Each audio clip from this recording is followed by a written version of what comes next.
wait time is approximately forever.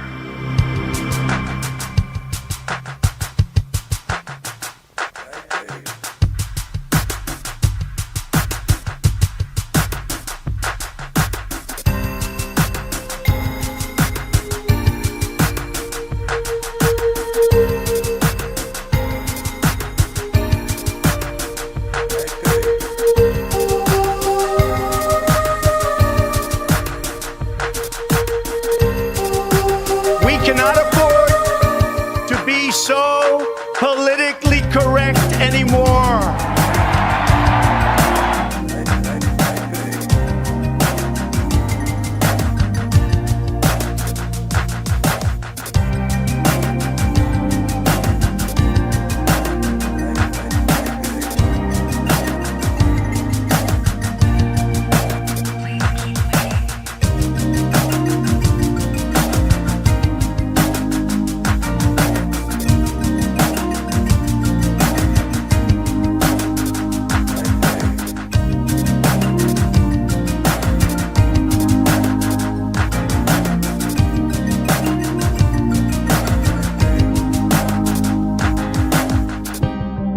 Americanism, not globalism, will be our credo.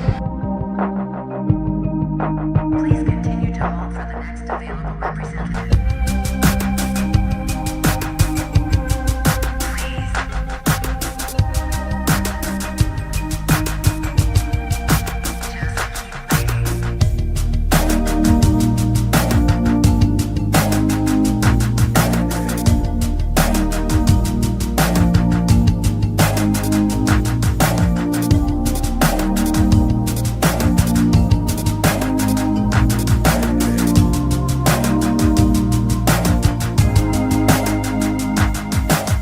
Americanism, not globalism, will be our credo. We appreciate you waiting and waiting. What is it you're waiting for? Do you even know anymore?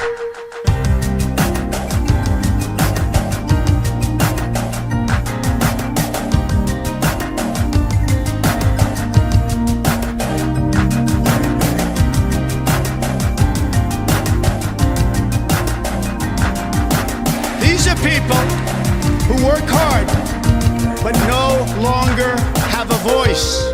I am your voice.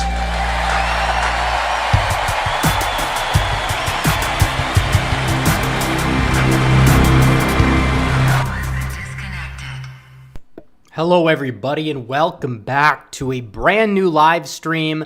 Make sure you guys like the stream down below. We're about to get started right here, right now. We will put on the face cam and we are back.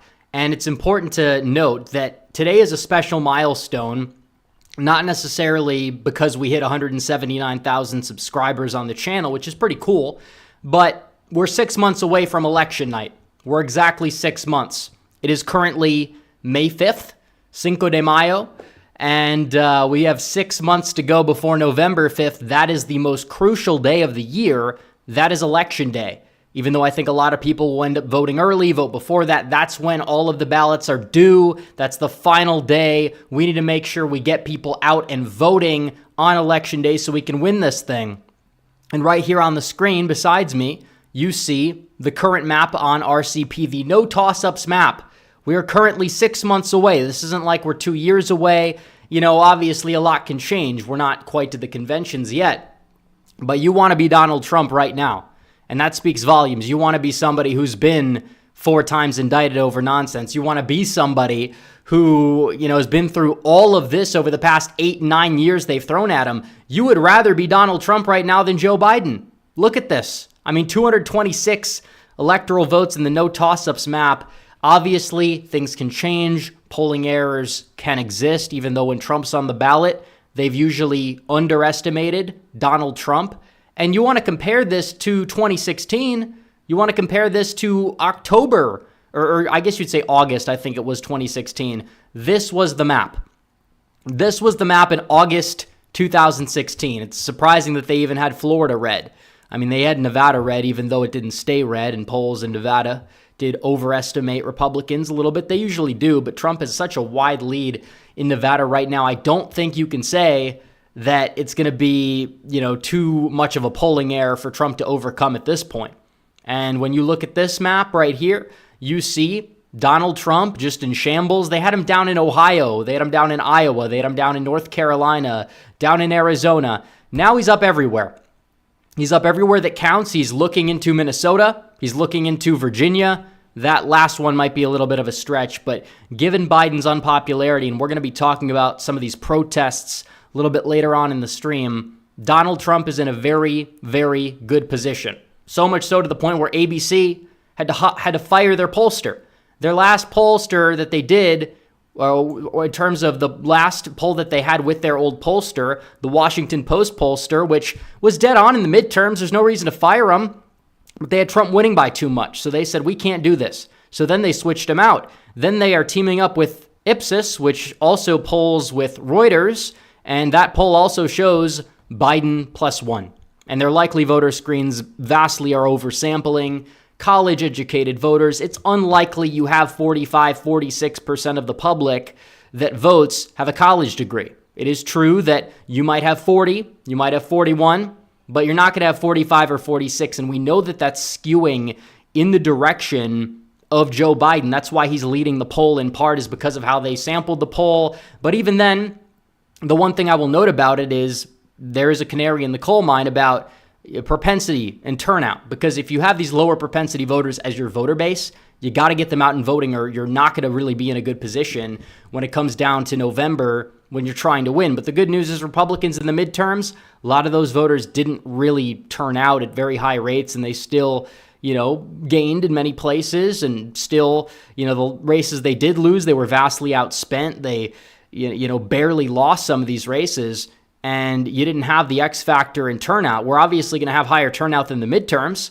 We're not going to see, a combined turnout of, 120 million voters or so, a little bit less than that. We're probably going to see something more like 150 million voters. It's not going to be as high as 2020 because there's no COVID. There's no BLM, even though some of these protests are getting out of hand. It's not going to really energize voters because you have Democrats fighting amongst Democrats. That's the main problem. All these protests are against college campuses. All these protests are against Joe Biden and how he's handled the conflict, even though he's tried to bend over backwards to help both sides at times. It's blowing up in his face, electorally speaking, just in general.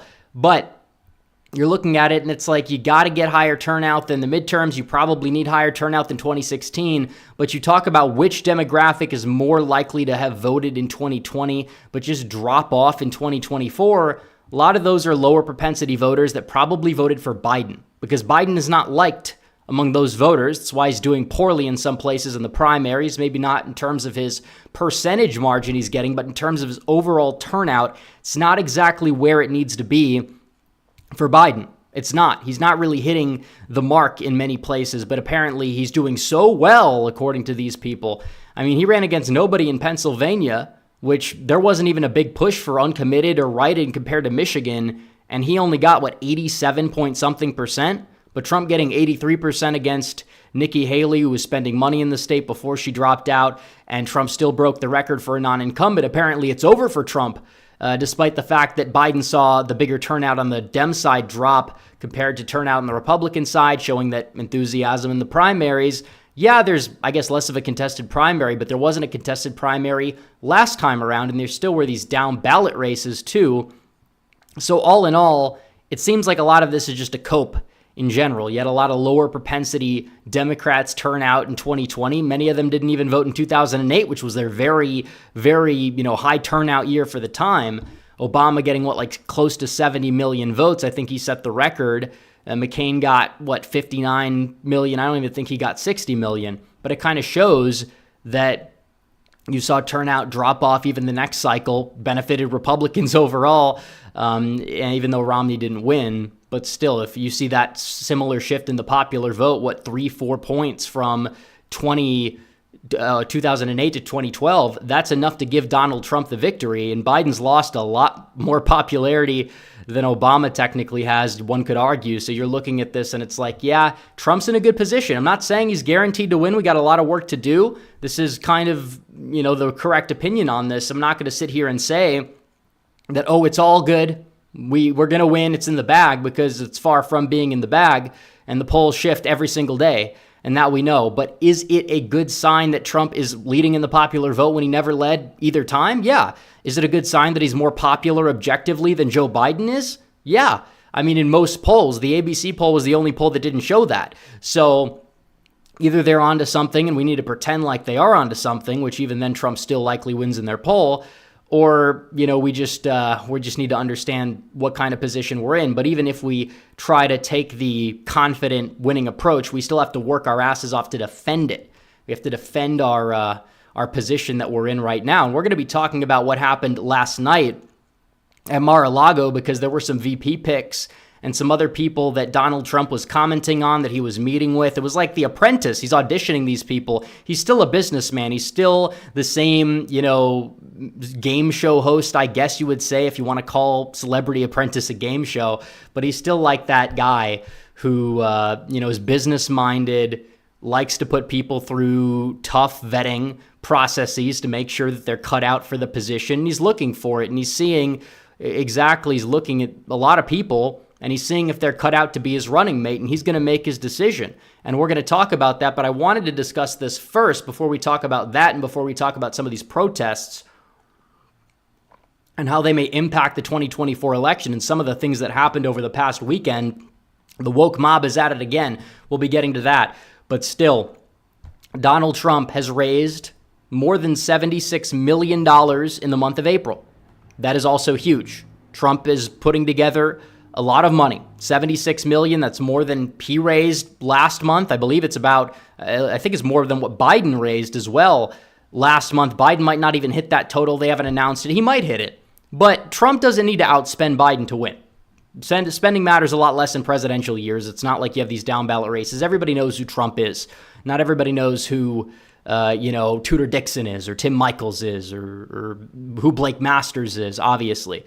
But they know who Mark Kelly is. They knew who Tony Evers and Gretchen Whitmer were, because spending gets people out to vote. In those elections, it matters a lot more. Special elections, Democrats have been outperforming by a lot, but they've also been outspending Republicans by a lot. So it's not exactly a fair indicator, even though you could point to examples of Republicans doing the inverse and they're beating the Democrats. So, whichever way you want to look at it, you could spin it whichever way. I don't think they're that good of an indicator still. But I will say that in terms of spending at the federal level, so long as Trump's not broke, which that narrative has been debunked, and no, the money's not going to legal fees either. It's another narrative that's been debunked, even though Biden, a lot of the DNC money, not a big proportion of it, but the DNC paid for some of Biden's legal fees. They never talk about that, but the RNC, the previous one, may have sent money to a PAC that paid for some of Trump's. Yeah, that PAC does, but that's not Trump's main PAC that he's raising money for his presidential run. That was the PAC he had in the midterms, the PAC he had in 2021. The PAC that he has right now, that PAC is not going to pay his legal fees. Donald Trump has a lot of money. He's about to get $1 billion pretty soon from his stock windfall. I personally don't believe that it would, be insane to say that he doesn't need to spend any of this money on legal fees, and he really doesn't.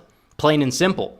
I think that's going to be more than covered. I mean, they're definitely trying to drain him of his resources, and that's still money that could be used on his campaign. So I'm not entirely happy about that, but that's what happens. Arguably, the whole lawfare thing is giving him a lot of positive or even negative press coverage that's backfiring. Trust in the media is at an all-time low. For some reason, the trials are helping Trump. He went up when he was going on trial. Biden was about to take the lead in RCP for the first time since September.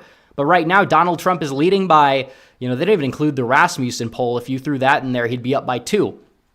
So you look at it and it's like, yeah, Donald Trump is in a very good position. He's leading all the swing states now. Pennsylvania, Michigan, Wisconsin, they're going to be close. They're the main 3, but he's up in Arizona by a lot. The Biden campaign is already kind of seeding Georgia. They're bizarrely enough focusing more energy on Florida and North Carolina and Texas. But honestly, let them spend their money. Let them burn their money. Let them waste it. I don't care. It helps us. Let them do it. I don't think that Trump should be spending a ridiculous amount of time in, investing in a state like New Jersey either. I don't think Virginia is going to be a main state after the conventions unless Biden's numbers completely tank, and then it is worth putting a little bit of resources into. It depends on the lay of the land. You want to test the waters now, fine. But Biden's spending a lot of money on ads in certain states that Donald Trump would not be spending that money on ads in terms of the states being reversed. What does that exactly show us? It shows us that Donald Trump is in a very good position because Biden's spending a ridiculous amount of money. Trump's catching up in the fundraising. He's not exactly spending it, but what's happening right now? Look at it. What's happening in terms of the polls? Biden's spending money and he's losing ground. So it shows you that it's not entirely the best indicator. Money matters. You don't want to be broke because, the polls are one thing, but still you got to get people out and voting.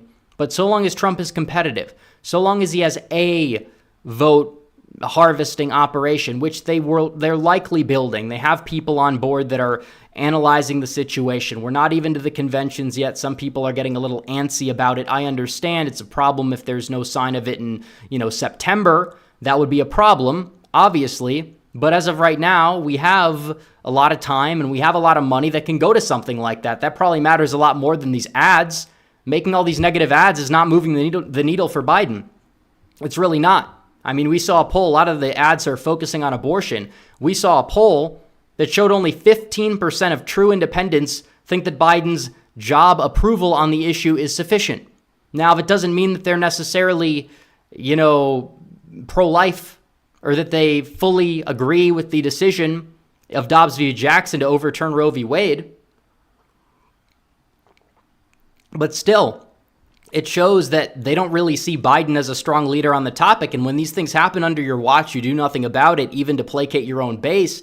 That's not a good sign for you. That's not going to help you. Biden trying to blame Trump for the abortion thing when Biden was president, technically, Trump appointed the judges. He appointed the Supreme Court justices that overturned it. He's taking credit for it. But still, the electorate doesn't really see that to be a knock on Trump, because Trump is just saying, leave it up to the states. I support exceptions. And some people on the right are upset about that, but not as much as there were a couple weeks ago, as I predicted it would blow over.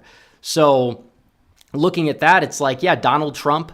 You have Trump going out there, his position when it's polled, leave it to the states. It polls evenly with decided nationally. And I assume some of the people that want it decided nationally are people that want it banned nationally as well. So the poll arguably is kind of skewed in the direction of the left based off of how they're asking the leading question, arguably. But because a majority, or at least close to even, say that it should be left up to the states, mainly the independent voters and the true independent voters, that's what matters. Honestly, it's not something that is really going to help Biden a ridiculous amount. And some of the ads they're running, I get they're meant to scare people, but it's just bizarre. Gavin Newsom pouring money into PACs where they're running ads about a woman leaving Alabama, getting pulled over. I understand what they're trying to do. It's very deceptive. They're just lying that people are being pulled over and given pregnancy tests or whatever. It's never happened before. I don't believe ever will happen. But still, they're trying to fearmonger. But even then, they kind of look, there's a point where it's effective, and there's a point where you look crazy, and people kind of see past it. If conservatives everywhere are just mocking the ad as lunacy, then, maybe there's a little bit of grain of salt in the fact that it might not actually be an effective ad. Maybe it's not the most effective ad, and so far it's really not. Abortion has not moved the needle against Trump in Arizona, despite it being a big thing, and now it's probably going to be less of a big thing because you're seeing what's happening. They're restoring the previous law, and they're not going to let this be something that sticks around and goes out there and hurts Donald Trump come election time. So there's that. But when you look at it, it's Donald Trump, he needs to be competitive with fundraising. He's in a very good position. I'm not saying it's guaranteed. I think there's a lot to be worried about. We know how these things go. We've been hurt one too many times. It's not me dooming. We got to be real about this. It's close elections are what we have. It doesn't matter how many people oppose a certain political candidate. They're always going to be close. We live in a very polarized country. That's not, a testament to the fact that Trump is a weak candidate or that Biden is a strong candidate or whatever. Just kind of shows that we got to fight for every last vote so we could win. Because we know how these people operate. We know how they operate, and we need to make sure that we're one step ahead of the curve. So, on top of that, we have to talk about this before we get into the protest stuff, and we'll get to Super Chat. So like the stream down below. We've got almost 1,000 live viewers. Let's get to 500 likes. Make sure you guys like the stream down below. If you guys want to send in Super Chats, feel free to send them in. We'll get to those when the main segment is over. But Donald Trump had a lot of VP candidates at Mar-a-Lago last night, and there was audio obtained by Axios, assuming that this is legitimate, which some people may have their doubts, and that's okay, but it's not like there's anything too, non-controversial about this, or there's not anything too controversial about this. So he talks about Marco Rubio, who's been floated as somebody as a potential Trump presidential candidate. And what we know about this is that, Marco Rubio's name is coming up. He is from Florida, technically. He is from Florida, which is kind of a negative because somebody's going to have to change their residency. Rubio could do it. Some people think that Rubio is still, a neocon from his 2016 ways, and he was back then. He supported amnesty, although he doesn't anymore. Some people believe his transformation. Some people don't believe his transformation. I think electorally speaking, he's one of the stronger options. But in terms of having him, as the front runner in 2028, yeah, I probably wouldn't want him to be the 2028 front runner personally, because I think he's a little bit too weak. But when it comes down to it, could he lose a primary? Yeah, would not be worried about it at all. Obviously, the VP, like I've said, they got to get Trump elected. Most important thing. We're not going to stop the border crisis with Biden in office. You can't put somebody who's too much of a wild card on the ticket. You can't put somebody out there who potentially could be a liability. We're seeing that with Kristi Noem unfolding in real time as I predicted. I couldn't predict it'd be this bad, but you look at what's going on with her, it's a total mess. But also they have to not blatantly be a backstabber. I think Rubio's docile enough to the point where he wouldn't be a backstabber. But in terms of having that backup option, VPs rarely ever assume power. Trump is old. But if we lose Trump, I think a lot of things are going to be over. But he's talking about a lot of people. He's talking about Rubio, Tim Scott. But in terms of what he said about Rubio, he said his name's coming up a lot, which is true. It's coming up a lot. But he doesn't say anything positive. He didn't say anything negative. That could mean one or two things. One, he's the front runner, and Donald Trump doesn't want to fully admit it, which is possible given the fact that MAGA War Room on Twitter just keeps, spamming Marco Rubio on Fox News.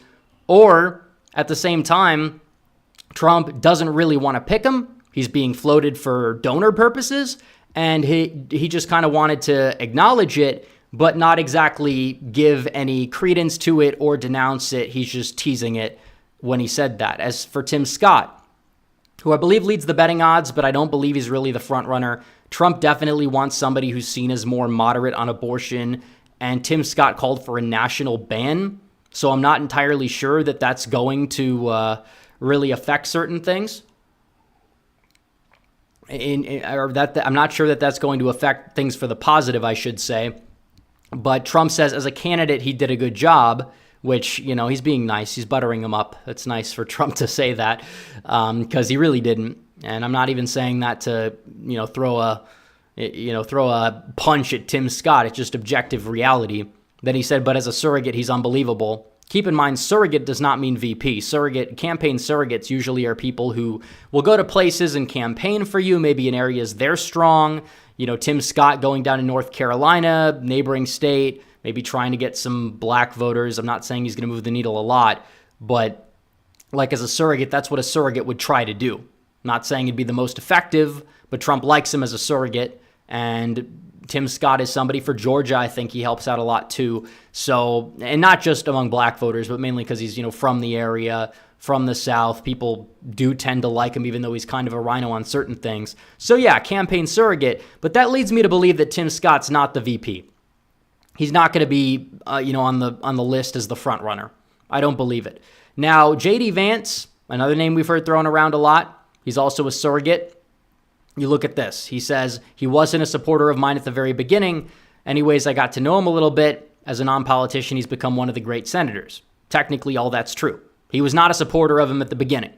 He was somebody who was, you could even make the comparison to Rubio, except Vance is better than Rubio in the Senate. I think Vance is more authentic. I think everybody can agree with that.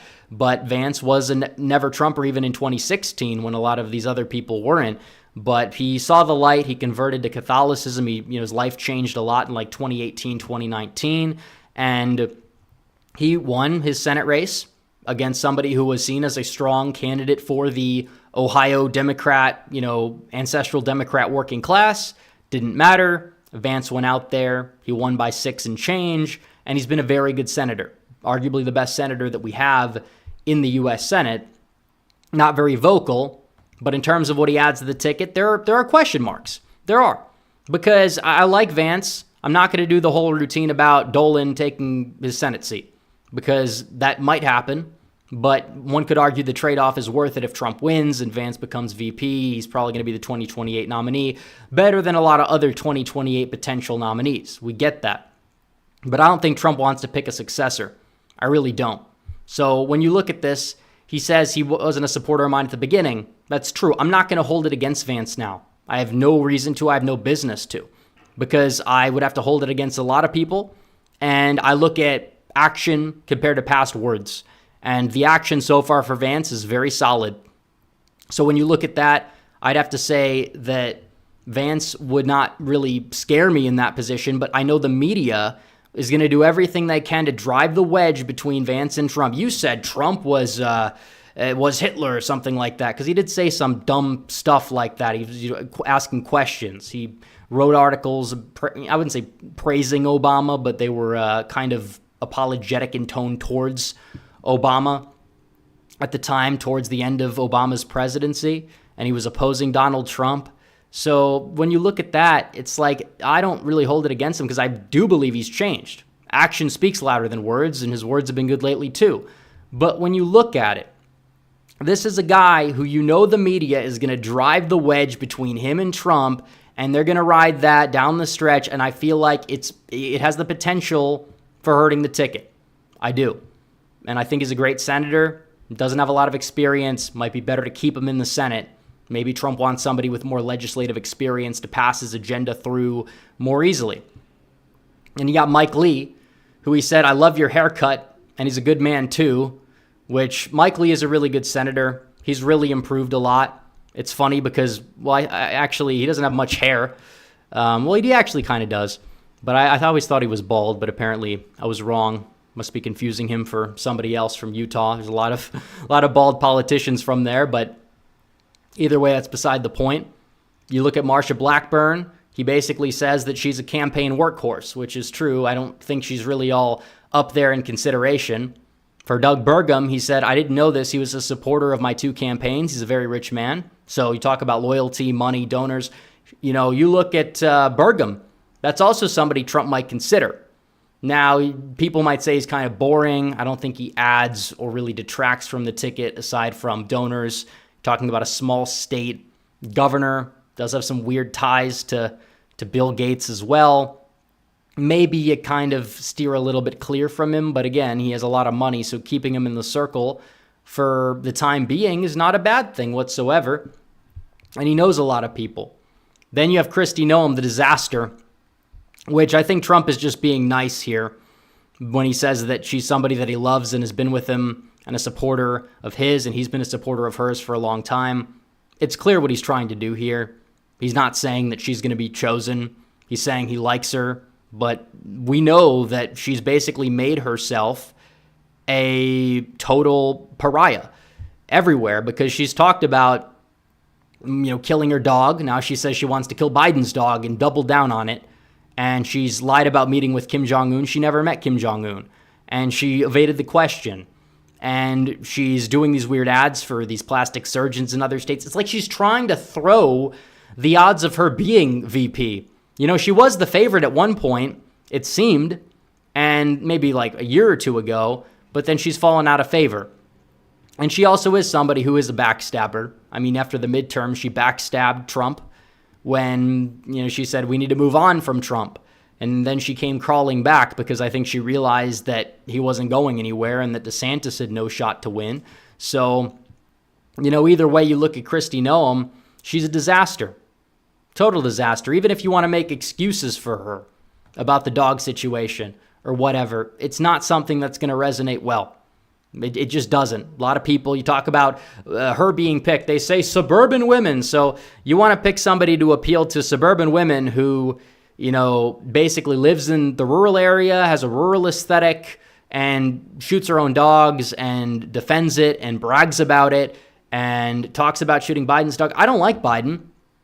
His dog is kind of funny because the dog, we know the dog and Biden, the dog is at times bit Biden, which is, I'm not making too much light of the situation, but, maybe the dog is a Trump supporter. I don't know. Who knows? But the bottom line remains the same, that if you're going to be saying something like that, you're making people have sympathy for Biden, the worst president ever, possibly. Is that something that you want people to have? You want people to have sympathy for Biden? Because people love dogs more than they hate Biden if they're undecided voters, in many cases. So you're the female version of Michael Vick. At least Michael Vick did his time. At least Michael Vick, expressed remorse. At least I think he got a dog, actually, and I think he treated the dog fairly well. Not defending anything that he did. But, he obviously changed. Kristi Noem is bragging about it. And you could say it's rural life, this, that, and the other thing. The way she said it is awful, and why say it at all knowing how it's going to be spun? You know it's going to be spun that way.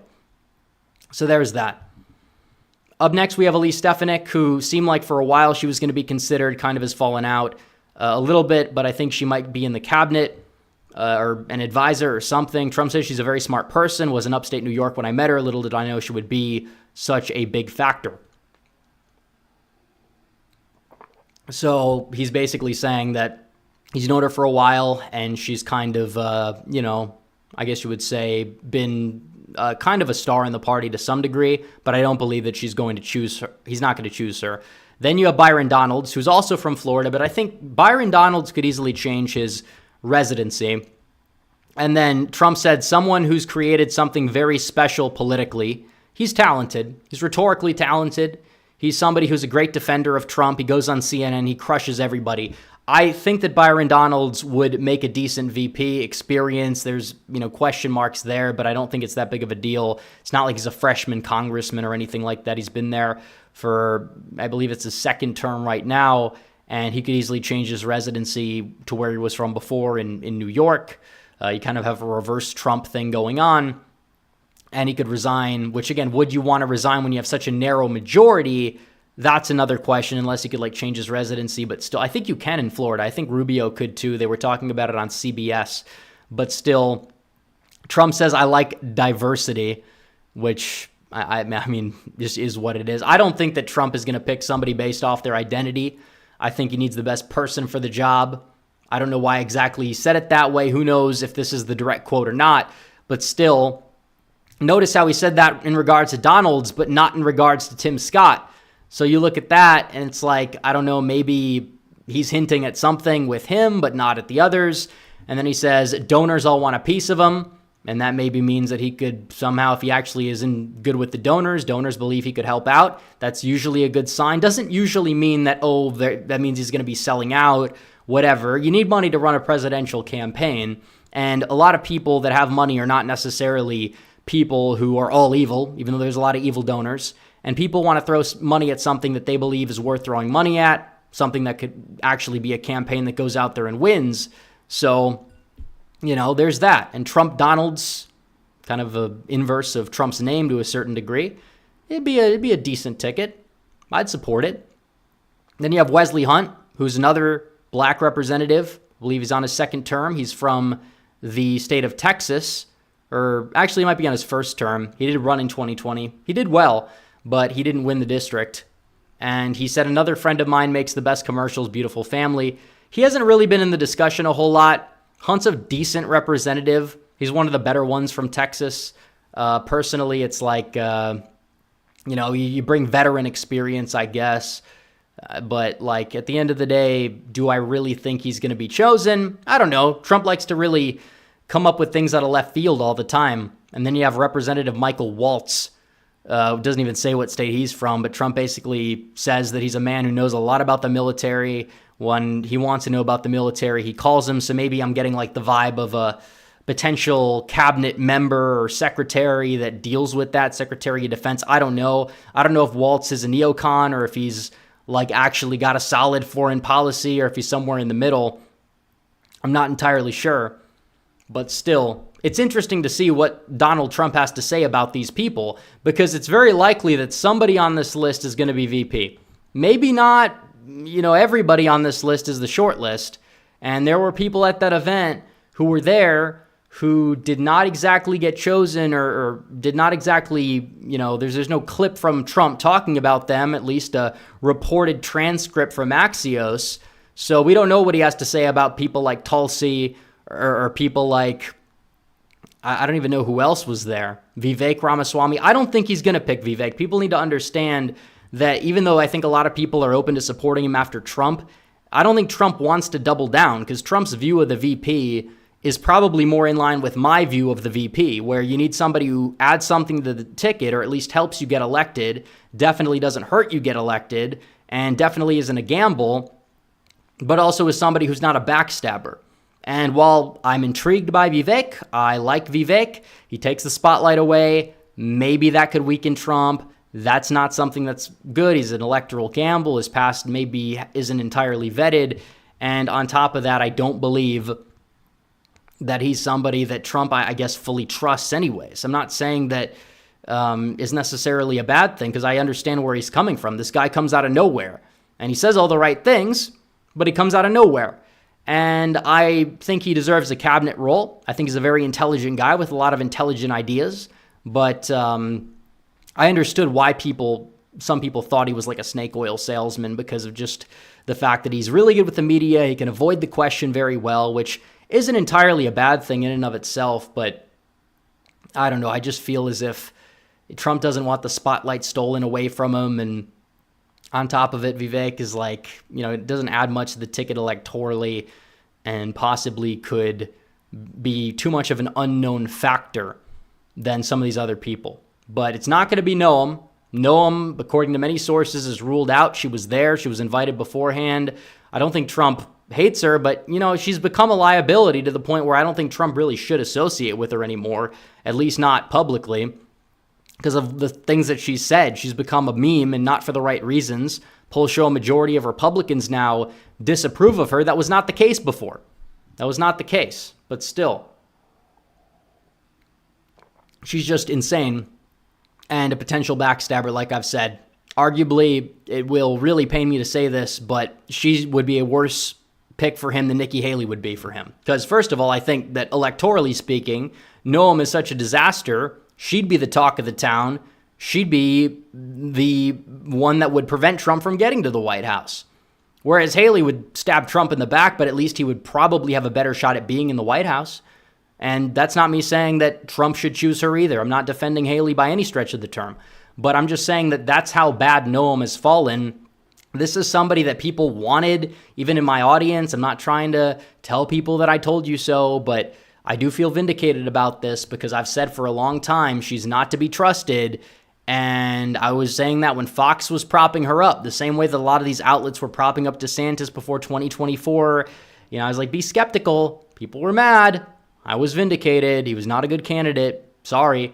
If some people are willing to gamble on him in 2028, well, I don't think he's going to go anywhere in 2028. I think he had his shot. I guess he decided to take it a little too early, doomed himself, because he exposed his lack of quality as a candidate.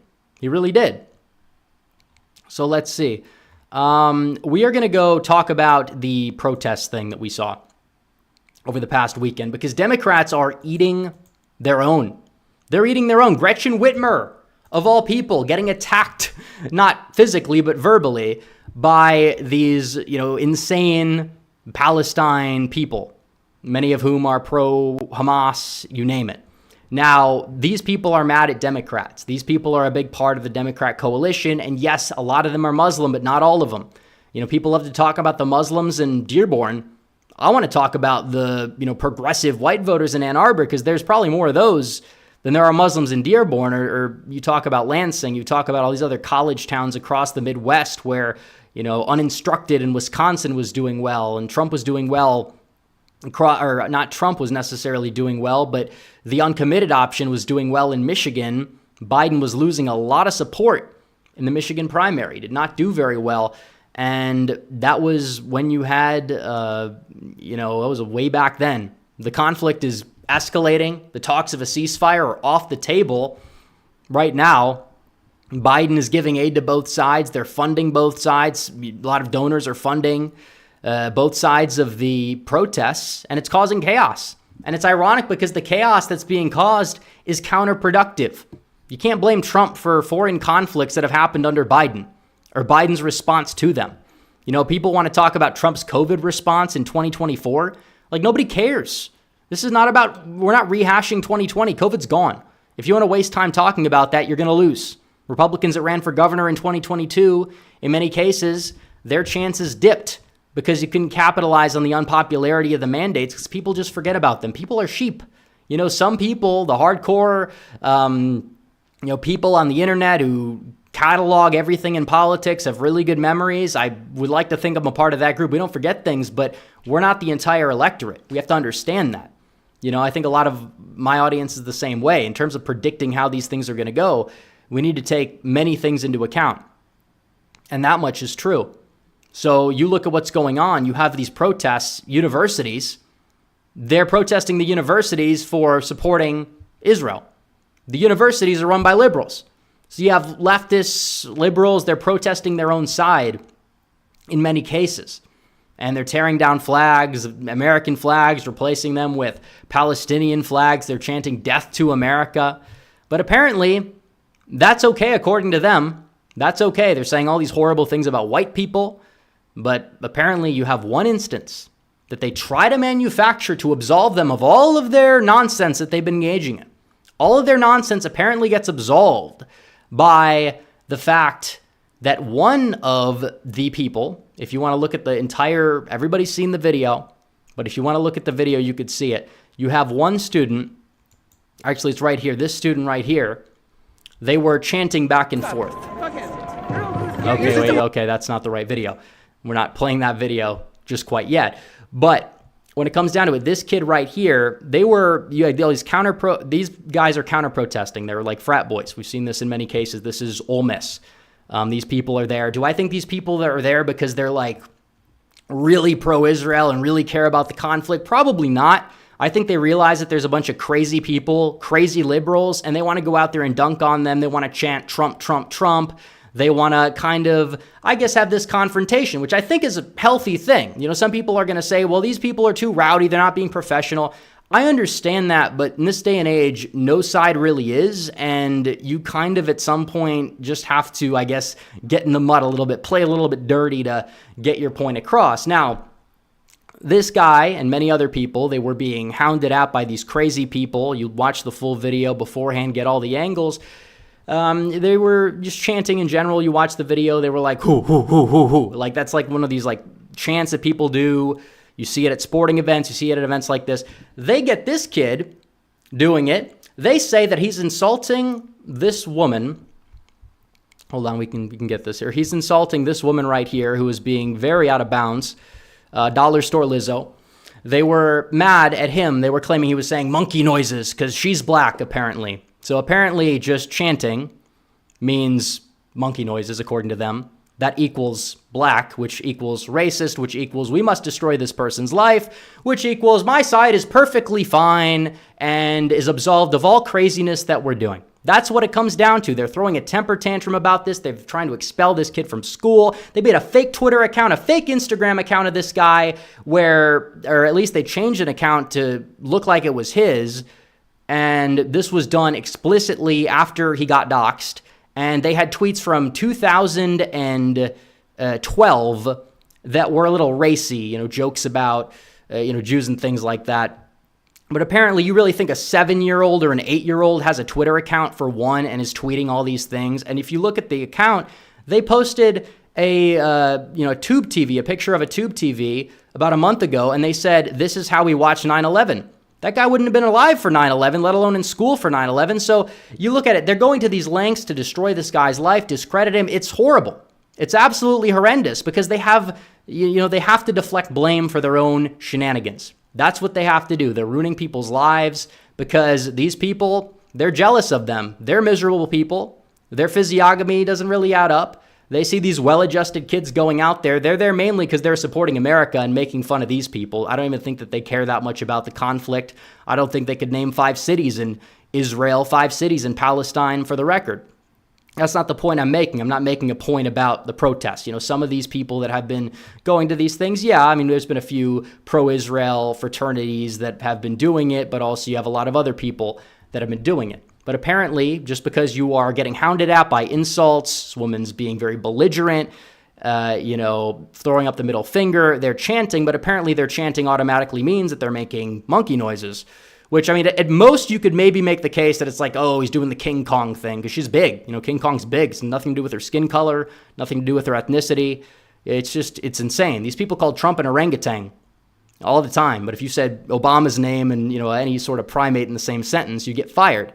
Despite the fact that usually when people were saying that, sometimes maybe it was racial. And I think that's wrong. But in many cases, it was because he was a fool. Didn't know what he was doing. They called Bush the same thing. They called Bush a monkey all the time.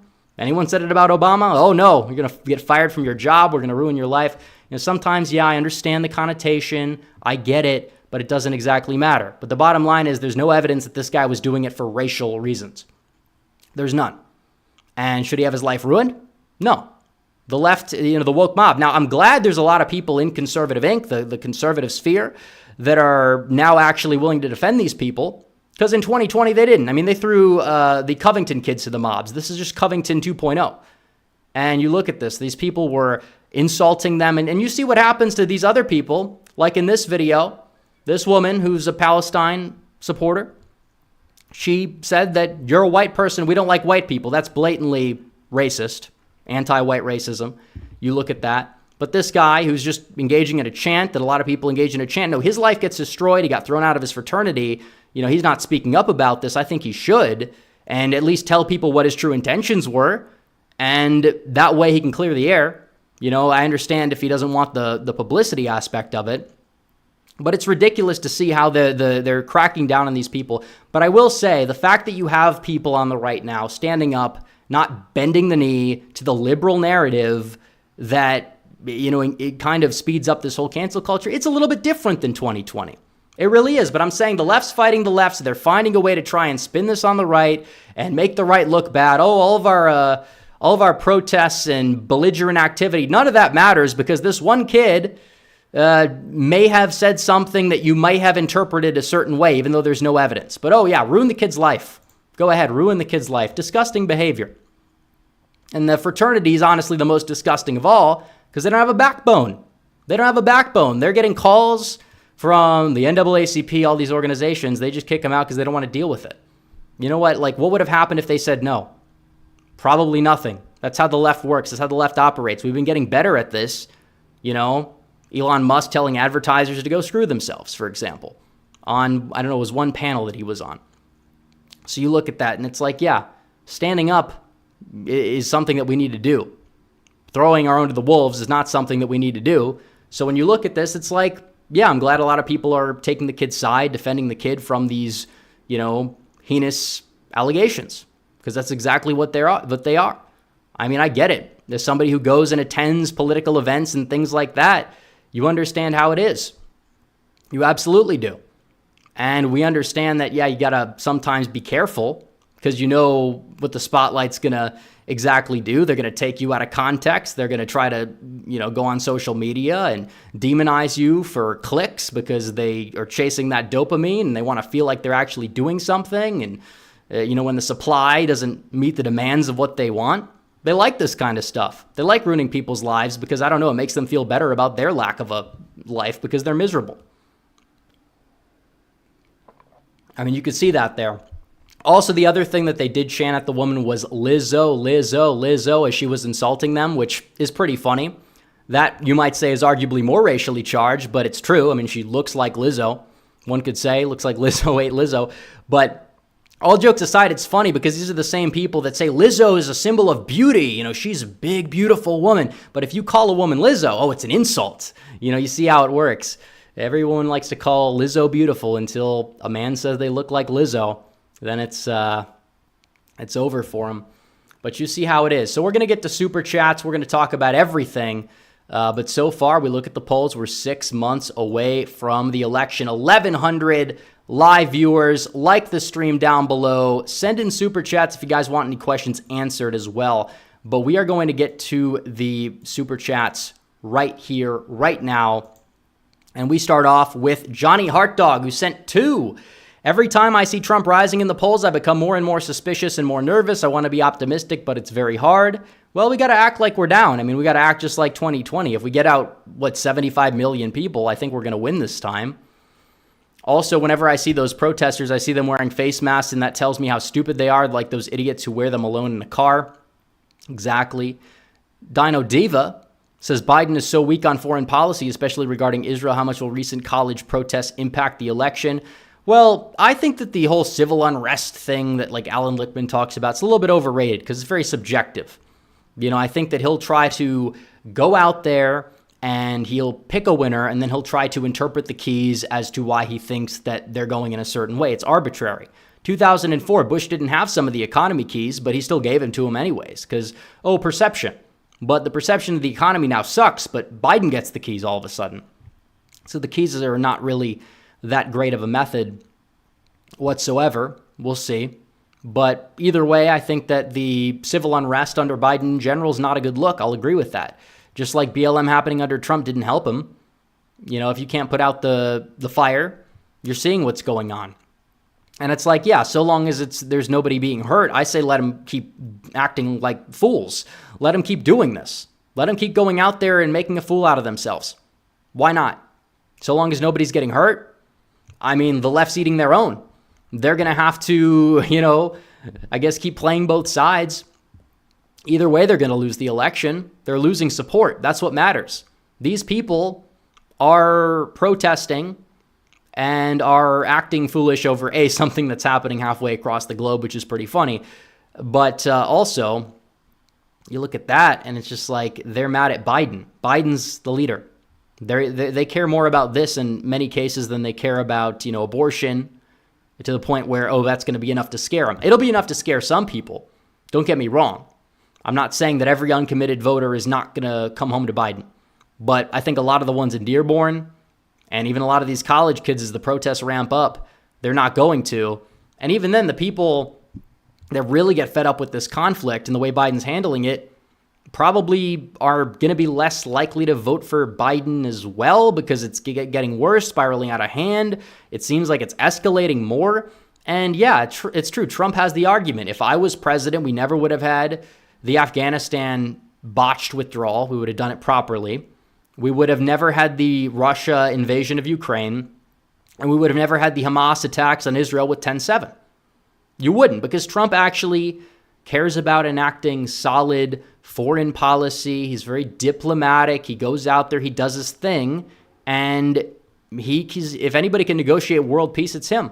He did a lot of these Abraham Accords. There was nothing with Palestine, but you look at that and it's like, yeah, he negotiated peace between Israel, a lot of these countries, so we don't have to be involved over there as much. That's a good thing. But apparently under Biden, a lot of these countries aren't even following them, especially now because Biden's a weak leader. And they're not really worried about it. Just like you look at Mexico, they're not going to help with the border under Biden because, Biden, they don't really think that Biden's going to really pose a threat with the whole tariff thing like Trump was. So you look at the big picture of it, it's like, yeah, it's not going to help out Biden whatsoever. You could say that maybe it won't be what dooms him. I agree that not a single issue is going to be enough to explain a loss in really any state for the most part. But if there is any place that this could hurt Biden, it's definitely Michigan and Minnesota. So we'll see. Merck IWNL says, what should I eat for dinner? Rep, I have no idea. Eat steak, eat some red meat, eat some vegetables, eat healthy. That's what I'll say. Eat healthy, but get your nutrients, get your macros in there. That's what you got to do. But let's see. A little dehydrated today. But we have Tucson PaleoCon for $20 saying, can't stick around, but I hope you all have fun. Well, thank you. Tommy Leo 1, thank you for becoming a new member. Jacob Davis says repism. So we're going to fill this map out. Yeah, we were talking about that earlier in the live chat before I went live. What are the classic repisms to use? And I think everybody found a great deal of them. It's like, it is what it is. We have, and that's that. We have quite a bit of them. This is what it comes down to. We got a lot of repisms for sure. But my favorite has to be, we'll have to wait and see what happens. Let's see. Perp says, since the Golden Knights lost, Trump better win. Yeah, I mean, you start off, 2-0 in the series as an 8 seed. I was shocked they even won Game 6, but it's disappointing. But what can you do? I mean, I didn't think they were really going to have the stamina to repeat this year anyways, but now I could just focus more energy on things that matter, like the election. Seeking Finding for 20 says, supporting Trump is supporting MAGA. Can you please provide a list of the House and Senate candidates that are Trump endorsed and MAGA? No more blind giving to rhinos who spend against MAGA. We have a country to save. Rhinos got to go. We don't have a lot of contested primaries this cycle. Let me say that. We'll talk about the primaries when we get closer. It includes Tuesdays in Indiana. We've got West Virginia. But it's not like the best candidate every time is going to be the Trump-endorsed candidate. I will say that. I like Trump, but he's made his fair share of endorsements that I can't really back, just like Mitt Romney in 2018. And there are countless of them. There are countless endorsements he's made that I believe were not the right endorsement to make. I think his endorsements have gotten a hell of a lot better than they were, but it's like sometimes they're strategic. 2022 in Georgia, he endorsed Vernon Jones to get him out of the governor's race because he would have been a liability. And he got destroyed in the primary to one of our best congressmen, Mike Collins, who is with Trump all the way, and Trump is now with all the way. So you look at that, and it's just like, yeah, there's exceptions. You look at, there's a few more. I mean, you could look at the, the Georgia race. I think it's Georgia's the 3rd district this year. There's a candidate that Trump endorsed that's running up against a better candidate called Mike Crane, who's more MAGA. But I don't know, maybe Trump just endorsed the candidate with the highest name recognition where they were polling, you name it. But you can go find out the list of Trump endorsements. Wikipedia's got pretty much in every race. You look at the House elections in your state or whatever, you can find them. But I would encourage people to do their own research too. If there's a better candidate out there, there sometimes are.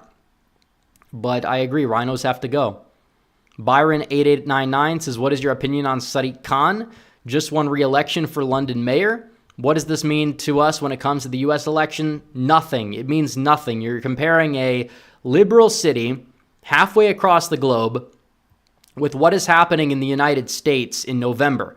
I mean, you have an incumbent mayor that won the way that he usually wins. I don't think he's that good of a mayor, but just the way it is, London's not what it used to be.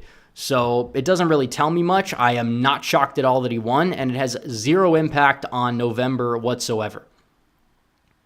John Cordisco's Corner says a VP candidate helps helps the candidate or hurts him, mostly hurts. So what VP candidate can actually help? That would make the list very small. It's true. And that's what it comes down to. Another repism thrown in there. But we need somebody that can help Trump win. And Trump in 2016 did that. He picked somebody who could help him win. However, Pence was Pence. He was a neocon. He was an olive branch to the neocons and people who didn't know how Trump would govern, and evangelicals that were concerned about Trump's personal life, Ted Cruz voters. That was who he reached out to. And you look at this cycle. He got all DeSantis' support. I mean, in the primaries, after DeSantis dropped out, Twitter would have you thinking the opposite. But those are not people in real life. Real life DeSantis supporters went directly to Trump, got behind him day one. And you look at that. But, the Haley voters, again, a lot of those people either A, will come home to Trump, or B, were never with Trump. So I don't know if you really want to say that you want to reach out to those people. And if you do, you probably would have to pick somebody that would severely, potentially hurt you among the base. I think that Rubio's like an olive branch that might work. I think that he's not as bad as some people think. I think Trump likes him. I think Trump might be leaning towards him. But I don't know who he's going to go with. If you could tell me what demographic he needs to add, because keep in mind, the VP pick is not going to be somebody that's too much like Trump. It's going to be somebody that's a little bit different. It's how it works. That's what they usually do. It's not like the Democrats where everybody's a neoliberal and you got to pick somebody of a different ethnic group because Democrats like that stuff. If Republicans do that, we'll pick Tim Scott because he's black, you're not going to gain a lot of voters. Voters who vote based off of identity are all Democrats or would vote Democrat, and probably are not going to vote Republican. They're not going to think that Trump is any more of a friend to black voters if he picks a black VP than they probably already think he is right now. I mean, you look at somebody like Tim Scott, they're just going to be running articles out there. He's the black face for white supremacy, and he's a sellout, and all this stuff that if a conservative said about a liberal black person, they would be vilified and wouldn't be able to, show their face outside their house. But it's true. I mean, when it comes down to somebody like Tim Scott, I just think that he compromises Trump's agenda too much in certain areas like crime and doesn't really make up for it elsewhere. Some people are talking about Tulsi. Again, a little bit of a gamble. That's somebody who became a Republican, or still isn't even a Republican, but left the Democrat Party in 2022.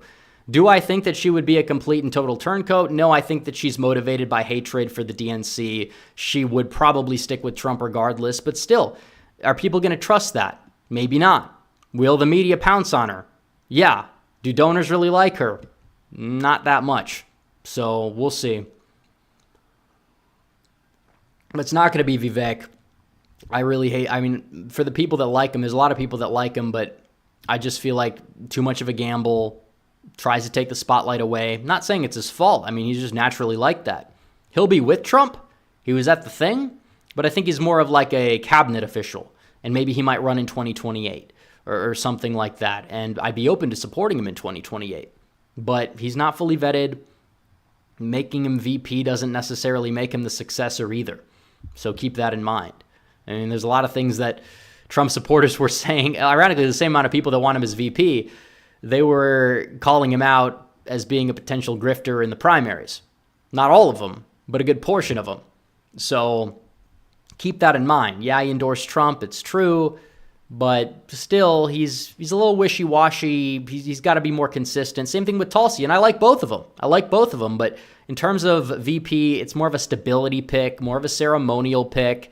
You need to pick something that adds voters, I guess. I don't know what voters Vivek would add. Maybe you can make the case for like libertarians, young voters, but I don't know. Maybe you could say Rand Paul could fit that bill. But again, libertarians in general, their policies are not all that popular. Libertarians are not that electable. Might sound good on paper to be fiscally conservative and socially moderate or whatever to some of these suburban voters. But in action, what happens? They get lambasted because they almost all have something in their past about wanting to cut entitlements and all sorts of things. So, yeah, I don't see it. I don't see it whatsoever. I don't think it's going to help them. Let's see. Okay, LinRx52 says, I hear that the same state VP isn't actually a problem. It's only applied when both were elected on separate tickets. Might look into it. I have a link, but I don't know if I can send it in the super chat. Well, I don't think that that's true because I think that came after the VP used to be the runner-up to the presidential election. So I'm not entirely sure if that's really true. But still, Ben for 10, thank you for the super chat. Oliver Montgomery for 5 says, I live in Israel and I say Trump 2024, stand with Israel, Palestinians, and Hamas chant death to America. Israel chant says, we love America. Thank you for the super chat. Although it's in Australian dollars, I believe that's what it is. So we have a multinational individual here. Dustin Carner says, why do the 3 rural north counties of Wisconsin vote blue? Because there's a lot of like Chicago area retirees that live up there and government workers. It's the same reason why that one county in Minnesota that's like way up in the corner is also blue. It's like Trump might gain a point or two here and there, but I don't think they're going to flip. And there's not a lot of people that live there anyway, so it's not really a priority. Alex RK says, didn't Chris Christie, instead of bringing a spoon, bring a shovel? And he doesn't get finger foods, he gets fist foods. Same as that black lady. Thank you for the super chat. Alex exactly says, what happens if there are riots at the DNC convention in Chicago? Well, last time that happened, Nixon won in a relatively large victory. So we'll see. I think it's very possible that there's going to be some sort of unrest. I'm not saying it's a good thing. I'm not calling for that. I disavow it, obviously, whatever. But still, it's important to note that it doesn't make the Democrats look good when they have infighting. There's going to be a lot of Palestine protesters. These are Joe Biden voters from 2020. These are Democrats. These are liberals. So I say if they want to protest, I'm cool with it. Don't hurt anybody, but be loud, be obnoxious, be insufferable. Yeah. Just let it happen. M says Trump must go full Bukele on these commie fucks. Well, I think we need that crime policy. If you look at how El Salvador was, the dangerous cities in America, you talk about the worst parts of Detroit, Chicago, Baltimore, St. Louis, their crime rates were not exactly as high as El Salvador's in many cases. But you look at what happened ever since then, and Bukele took over, and El Salvador is one of the safest countries in the world. Am I saying that you could have the same thing in America? I don't know. I don't know what's going to happen. Different countries, different cultures, you name it. But when you talk about the fact that you have these crime policies, they work. They work if you just go all out. You go all in. That's what we need. Strong on crime. No more jailbreak bills. First Step Act, was it really the best moment of Trump's presidency? I say no. Did it have some good things in it? Well, yeah. I mean, if you've served your time and you want to get reintegrated in the workforce, yeah, you should be able to. I think that if you aren't, it might make you more likely to reoffend. But if you're going to let people out of jail because they pled down from other crimes into, drug charges, and then they go out there and they resume their criminal activity, I don't think it's a positive thing. So there's that. We need to be tough on crime. We need to drain the swamp, as somebody said in chat. We need to deport every illegal. That's the DEI. We need to get rid of DEI and replace it with the other DEI, deporting every illegal, not diversity, inclusion, and equity. Just all that is it's just anti-white racism institutionalized. And Trump is saying that now, verbatim. Donald Trump will say it. He will go out there and he will say that white people in this country are under attack. And it's true. You couldn't say that before, but you could say it now because it's true. And partially because everybody can agree, you can't deny it. It's true. You look at what's happening with these colleges and what they're doing there with their admissions. That's only one part of it. You talk about the job market, Fortune 500 companies, and how they're hiring, and you look at their new hirees, it's ridiculously lopsided in terms of the ethnicity about it. And by all of Biden's mandates and giving money to some groups of people but not others. And on top of that, you look at what some of these companies are doing, like Southwest Airlines. Charlie Kirk got under fire because he said, even from some people on the right, because he said, yeah, if he sees a pilot that's a part of one of these marginalized or whatever they want to call it, that's the left's term, but one of these underrepresented groups is what I meant to say. He's going to be like, boy, I hope he's qualified. People got mad at him. It's like, it's true. That goes for everybody. It hurts everybody. It doesn't help anybody whatsoever. It doesn't help the groups that it claims to want to help. They're still going to have lower incomes on aggregate. They're still going to have higher crime rates on aggregate. They're still going to have a lot of problems. The problems, if anything, get worse. But Biden's just making it worse for everybody. These companies, these woke corporations are making it worse for everybody. Shouldn't be allowed to do that. They shouldn't be allowed to do that. Let's see. We have more super chats to get to. But I will say that it's good you have somebody pushing back. Trump in 2020, he ran from a lot of that aspect of it. There was no talk about the border. There was no talk about this, rising wave of anti-white racism. Maybe a little bit. He gave a really good speech about it at Mount Rushmore, but it was not the key focus of his campaign. And it's hard to kind of run on that when you are president and you're trying to placate both sides in the riots. You can't do that. You can't do it. But now you have unrest, but also you have Biden just unleashing this assault on all Americans, this whole DEI push, CRT, whatever you want to call it. It's everywhere. Democrats are pushing for it, and it's becoming unpopular. And now it's popular to say things that you couldn't say 10 years ago because, they've been proven true. You could talk about why legal immigration is a problem. Couldn't talk about that before, but now you can talk about it. Before you looked at the polls, they showed that a lot of Americans, some people really wanted to deport every illegal, but a majority of Americans didn't. Now, a lot of them still voted for Trump and they didn't care too strongly about it either way. But you look at how the sentiments have shifted. A majority of Americans want to deport every illegal now. That was not the case before. That was not the case before, but it is the case right now. So you look at the pendulum shift. In many cases, it's going in the direction that it needs to go in to save this country. Absolutely, 100%. But we got to get Trump elected or it's all for nothing. We can't allow that to happen. We can't allow it to happen. Mitchell Ryan says, what do you think of the anti-Semitism bill? Does it ban some passages in the Bible? If so, could it be challenged? It doesn't, from what I understand, it doesn't technically ban certain things from like a free speech, First Amendment perspective. But it also, I believe, is a bad precedent, and it does classify some things as whatever they want to say, anti-Semitism or whatever, that probably, you wouldn't probably want to classify. Some things obviously, yeah, they would classify, but still, I understand what the bill's trying to accomplish here, but just because something sounds good, oh, you want to stop puppies from being murdered by Kristi Noem. Oh, well, yeah, sounds good. But if that's the name of the bill, you got to read the bill. Now, I think that the bill may not be as bad as some people say, but it's still in many ways an infringement to the point where I believe it's going to be setting a precedent that's going to be used for a lot of other things. So I would obviously vote no. I mean, even if people like, you look at Andy Biggs, Paul Gosar, a lot of these people, they're voting no for a reason because they understand what it's going to do. These are people that care deeply about the First Amendment in Congress. Some other Republicans, maybe they don't care so much because they understand what it could be used for in the future. And that's not something that's good. Ben Shapiro, of all people, opposes the bill. Ben Shapiro opposes this bill. At least he claims he opposes the bill.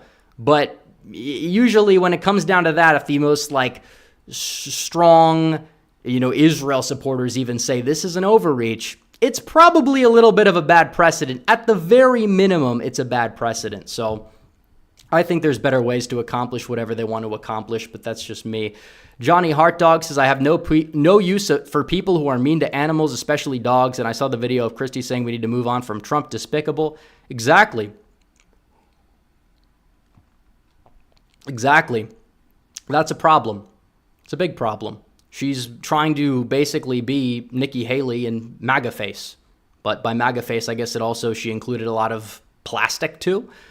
She's doing all these ads for plastic surgery, doctors across the country, Texas even, for like teeth, not like dentistry as in like, oh, you're going to go get your teeth clean, but like dentists or orthodontists that will like change your teeth out to give you like a transplant or something like that. She's fake. It shows you how fake she is. If she's willing to go to those lengths to get all that plastic surgery, this person is fake. This person is largely going to be an opportunist in many cases. She had a little bit done here and there, fine, whatever. But it kind of just speaks volumes to who she is as a politician. Not everybody who gets plastic surgery is going to fit in that designation. I'm not saying that they do, but you look at Noam and it's just like she's fake all around. When Donald Trump and her were doing a rally after she finally came around and endorsed Trump, what did she do up there on the projector? What did she say? Oh, wait, you look at it. She said it was Trump. No, Trump didn't even know about that. I think that's when Trump really started to sour on her. I know he gave her some lip service here, whatever. I don't think he's going to say anything bad about her verbatim, but I don't think that he's going to make her his VP. I think she's out of the running. She put herself out of the running. And now the base, even some of the people who initially were cool with Noam, they're pushing back. They realize it's a bad move. Donors are going to definitely make sure that it doesn't happen. So I'm cool with it. We'll see what happens, as I usually say, but it's definitely not going to be Noam. Dave M. for 20 says, I know lifelong liberals who refuse to vote for Biden again. He isn't even campaigning when Trump's in court. He's just said, yeah, where is this guy? Where is Biden? He's always sleeping. He's hiding in the basement. And when you're on the campaign trail in 2020, you want Trump to, if you're Biden, you want Trump to trip up over himself where possible. You want to use COVID as an excuse shamelessly and lie, stay in the basement, whatever.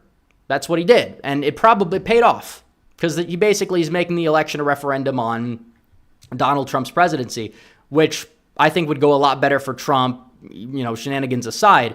if the election was taking place today. Now, this year, Biden has a record. He can't hide. He can't run.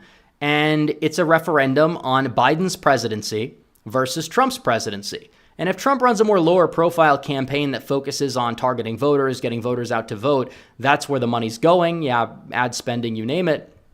I think Donald Trump has a very, very strong chance of victory just because people like Trump's presidency more, and they don't associate his presidency with COVID. COVID happened in 2020, but the restrictions in many places existed well into 2021. There were more COVID deaths in 2021 than there were in 2020. So, yeah, that's just a talking point Trump can use that would just basically end the argument then and there. Merck IWNL says, what's scary is the far left is drawing the line with this conflict. Most of them are broke college students who complain they're broke and confused as to why these people are so dumb it hurts. Yeah, they're dumb. That's exactly it. I mean, they don't know anything about the conflict usually. Just like BLM. Did they know the facts? No. They just saw 30, or not even 30, they saw 3 seconds of a video of some cop's knee on some guy's neck without knowing the backstory, and they went for it. And, well, it caused a lot of damage to our country, our social fabric, a lot of things. Our history, our heritage became under attack. I mean, all the victims that it took with it. Whenever George Floyd died, which was largely due to a certain substance beginning with F and ending with L, you saw the death of the Washington Redskins, the death of Aunt Jemima. You saw the death of a lot of things. A lot of things just went away, and we haven't gotten them back. But I think that the tides are turning a little bit, but we have to keep going. Let's see. Real Texan Politics says, how do you think the 2008 election would have gone if McCain publicly agreed with the supporters' comments about Obama being an Arab? Probably better for him, actually. I'm not saying that, it necessarily, it depends. If he didn't, sit there and just apologize to Obama, probably a little bit better. I think he could have probably found a better way to sidestep it. But either way, I don't know. People look back at that and they're like, he's such a class act. Trump is so evil. At the time, they were saying that McCain was evil. He was enabling all this behavior. They were comparing him to Hitler the way they compare Trump, because that's just who they compare everybody to. So it's not surprising. It's really not surprising. But I do think that he should have actually attacked Obama on its merits. I think he could have. There was a lot of radicalism in Obama's past that was legitimate at the time that Hillary Clinton attacked him for and made inroads. The Democrat electorate, she got a lot of people to turn out against Obama. But McCain didn't have that same, fire in him. I think Palin helped him. Some people say Palin hurt him. No, I think Palin helped him. I mean, you really think that if he would have picked the Democrat, Joe Lieberman, that he would have done better? I mean, without Palin, he might lose North Dakota, South Dakota, Missouri. He would have lost probably a lot more states and lost more ground. Palin was kind of at least the olive branch then, kind of like the reverse Pence, the olive branch to the Tea Party. And, she came off a little bit ditzy at times. I'm not going to sugarcoat it. There were some people who definitely did turn away from McCain maybe because of it, but the polls went up after he picked her. So I think in general, what really did McCain in was just the fact he didn't have the balls to attack Obama, but also you had the unpopular war. You had McCain taking an unpopular stance on the war, and he was not able to distance himself from the Bush presidency. And Obama was a good candidate objectively in terms of his ability to galvanize young people, galvanize black voters, and that's why he was able to go out there and win. I do think that in 2012, you could have made the case that if Republicans put up somebody better than Romney, they could have won, but that magical candidate just doesn't exist. I don't think Trump was quite ready yet.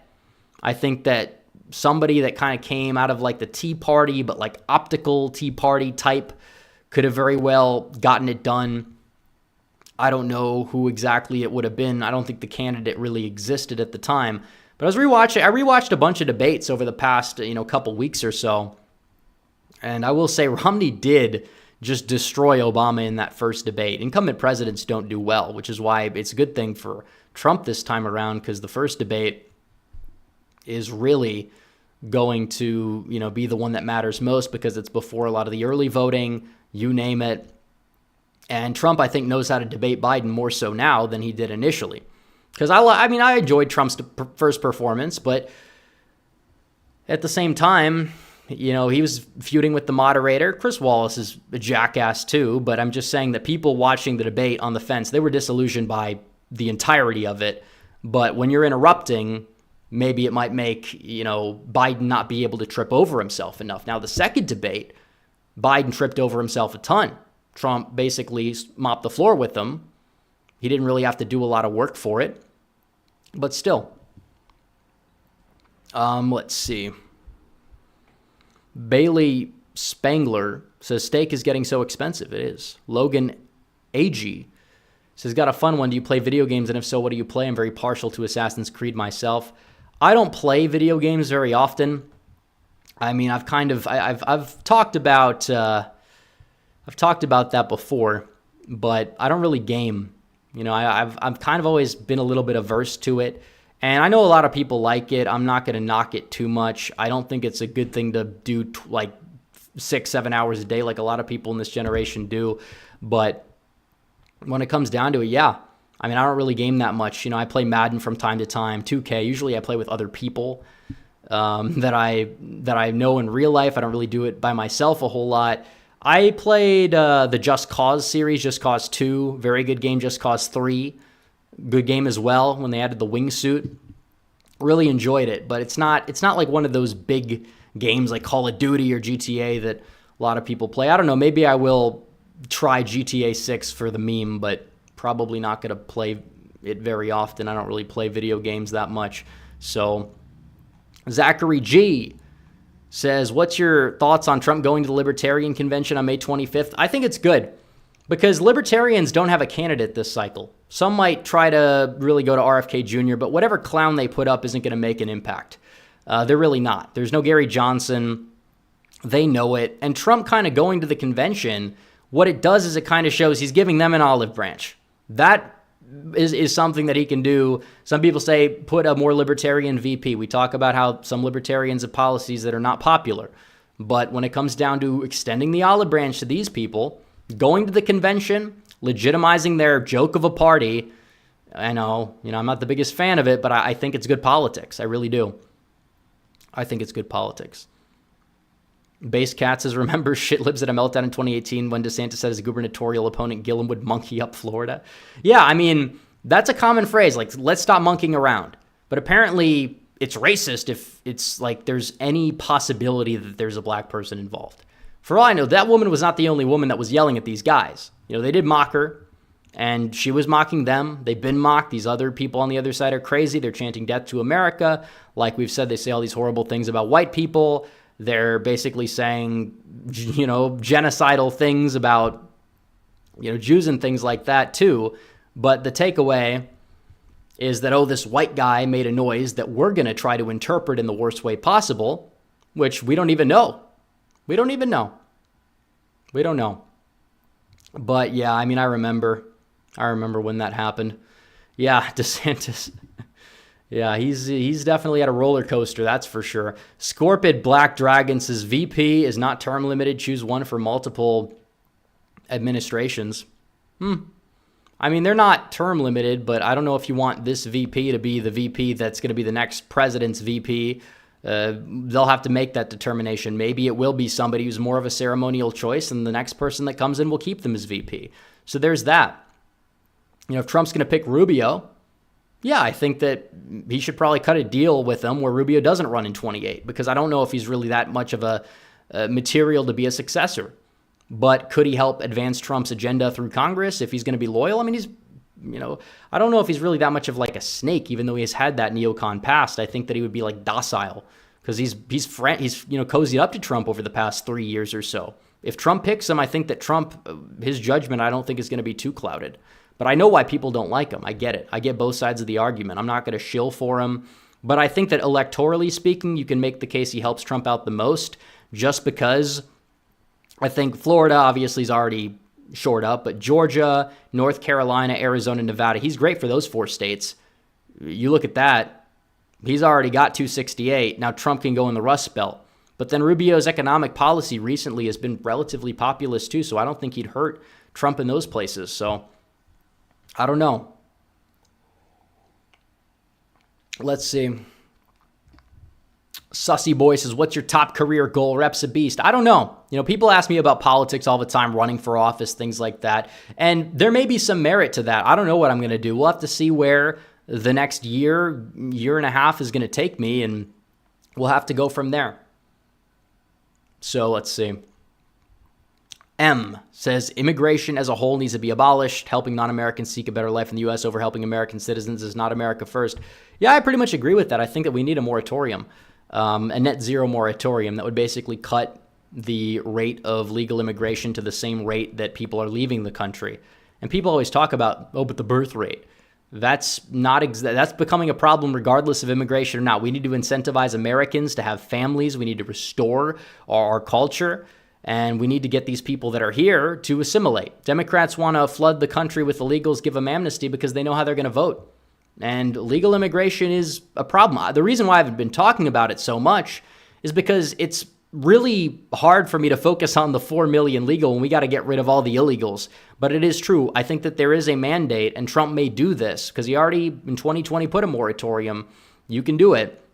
While we're getting rid of these people, we don't need any new people to come in. That's a big step in the right direction. He can really lay down the hammer on the issue. And he would really, people would moan about it for a day. Liberals would cry about it, but I don't think it's that. I don't think it would be that unpopular if you market it correctly. I don't think there's any people that sit there and would seethe about an immigration moratorium the way they would seethe about something like an abortion ban or something like that, even if it may poll similarly, because I think that, nobody wants to say that they would support it because they don't want the other person to think that they're racist or whatever. But immigration, yeah, a lot of Americans are getting fed up with the border crisis, and that's a big mandate. It's not as much of a mandate as we may have had in the past about it, but it's a big mandate, and we need to use it.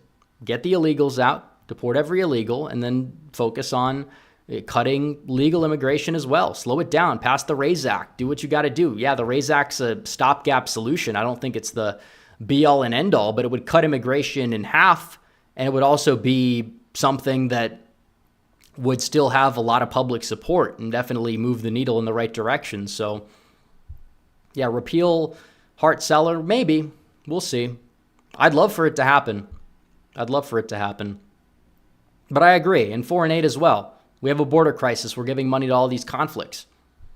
I think that that's something that needs to be curtailed severely. You want to solve the problem, I think diplomacy is the number one way. You can't do that with Biden, though, because you have weak diplomacy, weak leadership. With Trump, you actually have a strong leader that can go out there, that can negotiate and get things done. That's what you got to do.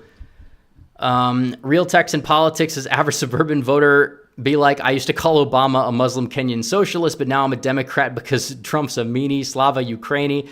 Yeah, these people exist. A lot of neocons, people like, was it Joe Walsh from Illinois? I guess he fits in that designation, but I don't know. I don't think those people are really the average voter in Texas. I think a lot of that is a lot of people moving in. Demographic changes are real. Although I do think Republicans in the meantime in Texas, they are possibly gaining enough Hispanics to offset any possible trends. And it is true the newer transplants are leaning more and more right-leaning. And I think that's another bonus to the Dobbs v. Jackson decision is a lot of liberals in California. Are they going to move to Texas or Austin as easily as they could move to Denver or Seattle where they can have their precious abortion? Well, I don't think so. Doesn't mean they're not moving, but I think that any hope for Biden to win Texas, it's gone. Looking back at it, the midterms, in some places, like you look at Michigan, Wisconsin, Pennsylvania, you look at the abortion issue, it really hurt Republicans there. But Greg Abbott won by, 11? He was outspent, which is really saying something, but he still won by 11. And Ken Paxton, who's about as right-wing and based and whatever as you could get, he won by 10, and he had a corruption scandal. So, yeah, when it comes down to it, Texas is a different animal. I do think the culture is different here. That's part of it. But also, a lot of people moving to Texas recently, are they all that liberal like so many people think? Maybe not. Real Texan Politics says, I stand with JP Staples against the woke BLM mob. It's true. It's true. They will find a way to cancel everybody for anything, and if people are not willing to take a stand on it and defend people, even if it's a little controversial, even if there's a little bit of an iffy thing there, at least defend their right to not have their life destroyed, yeah, it's something you need to do, something we need to do. That one oddball says, can Trump win the popular vote this go around? He can. Is he going to? I don't know. I think it's a 50-50 split. I think it's going to be close, and that'd be enough to give Trump the win if it's close. So I'm not really all that worried about the popular vote. It would be nice to have, but you don't need it. The mandate exists. Is it a bit overrated? I understand why people could say it would be. But we'll look at regular chat. We've been going for an hour and 30 minutes. We'll go for another 10, maybe 15. But if you guys want to keep us going, make sure to send in some super chats as well. If you haven't had any to send, I'd say now is probably the time. But if you don't want to, that's okay. Maybe we'll get to the messages in the regular chat. This was a great stream. Well, thank you. Illinois is red outside Chicago. Yeah, I believe outside Cook County it voted Republican. It's a shame Chicago being as liberal as it is. But it is true that if there's any merit to black voters or Hispanics moving right like the polls are showing, I think a lot of it comes down to the border crisis. Their communities are being flooded with Biden's, illegal alien invasion. And that's not good for jobs. It's not good for wages. It's not good for anything. And that's a big problem. And all the jobs that we've seen that have been added, they're all, at least on net, going to non-citizens, many of whom I suspect to be illegals. The newcomers, they say newcomers. It's ridiculous. But yeah. Why do Republicans struggle so much with fundraising? Honestly, it's incompetency. Some people will say, well, they're not the party of the rich anymore. It's technically true, but a lot of it has to do with the fact that they're just incompetent at chasing donors. The new RNC seems to be a lot better. Trump was losing a lot of support among wealthy voters, but he had a well-funded campaign for much of 2020. Him and Biden, he was actually outspending everybody, outraising everybody, but Brad Parscale decided to just throw the money in the furnace. And I honestly think Biden's campaign might be doing the same thing, but we got to be careful. Obviously, if the polls are right and the primary data is right, I don't think Minnesota's a bad place to invest, but we got to be investing in the main 7 states first before we really try to make a play for these other places. It'd be fun. Yeah, Trump in New York, yeah, it'd be awesome if he won it, but I don't think he really has a shot to win it. The math just isn't there. Even the polls that look good for him, he's still down by like 9, 10. That's huge. That's an improvement. Maybe in the 2030s we could talk about it, but as of right now, I don't know.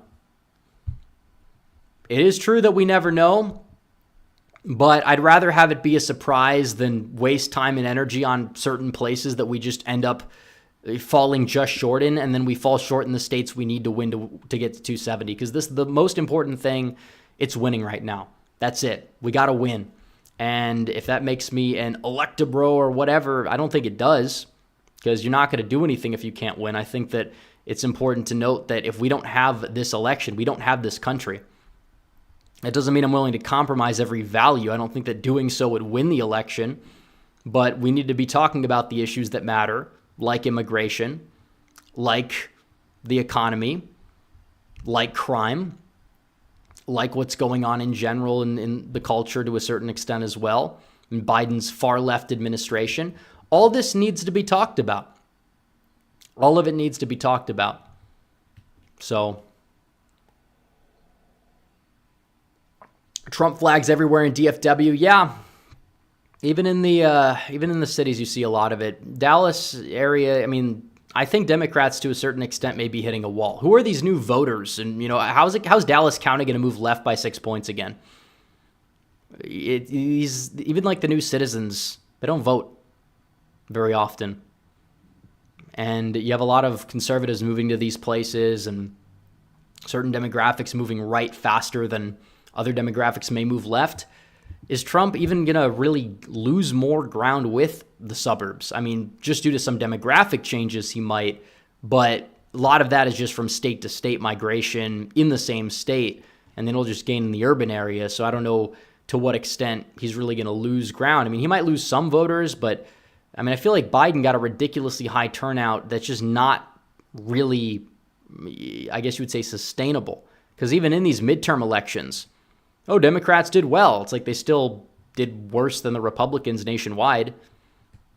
So, and that was a lower turnout midterm than 2018. Republicans in some races in 2018 actually did better in the Midwest. Part of that, I think, was because Trump was more active on the campaign trail, and Trump was currently the sitting president, and his supporters were more likely to get out and vote. That's the way I see it. So that's pretty much it. The mayor of Dallas is now Republican. Yeah, I mean, he switched, and I mean, he's always been kind of more moderate to conservative on a lot of things, but who knows? I really think that Dallas, the city, is very liberal. It's going to stay that way. It's not Austin bad, despite the fact that Austin's whiter and somehow worse because of all the Californians. Tom Sav says, are you going to do a house prediction soon? Pretty soon. The growth is north of Dallas. It's blue and purple trending. Yeah, I mean, it exists. I mean, Collin County might flip, even if Trump gains in Texas. I'm not fully hopeful about that, but it's very telling. Nikki Haley in the primaries did not do super well in a lot of those places compared to how you would expect if they're really trending off a cliff. Like in some places she did well, like around the Austin area, but in Dallas and Houston, she bombed, did very poorly. And then with Hispanics in South Texas, don't even talk about it.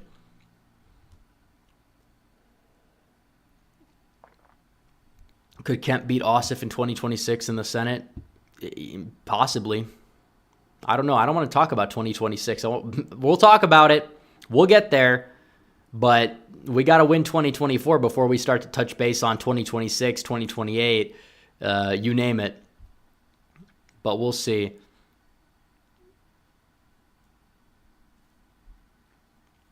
Some guy in chat is from Japan watching. We're everywhere in the world here tonight.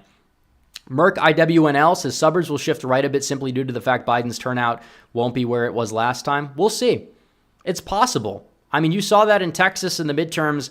I don't know if it's going to be as big. I don't think Trump's going to win Texas by 11, but could he win it by like 8 or 9? Yeah, I think he could. You know, the people that are like dooming on Texas, and part of that is just wish casting on the left, they're even a lot of those people are not really very loud. You know, polls, say what you will about polls in the midterms, but polls in Texas usually have been pretty accurate, and they show Trump winning by 10. Now, things can change.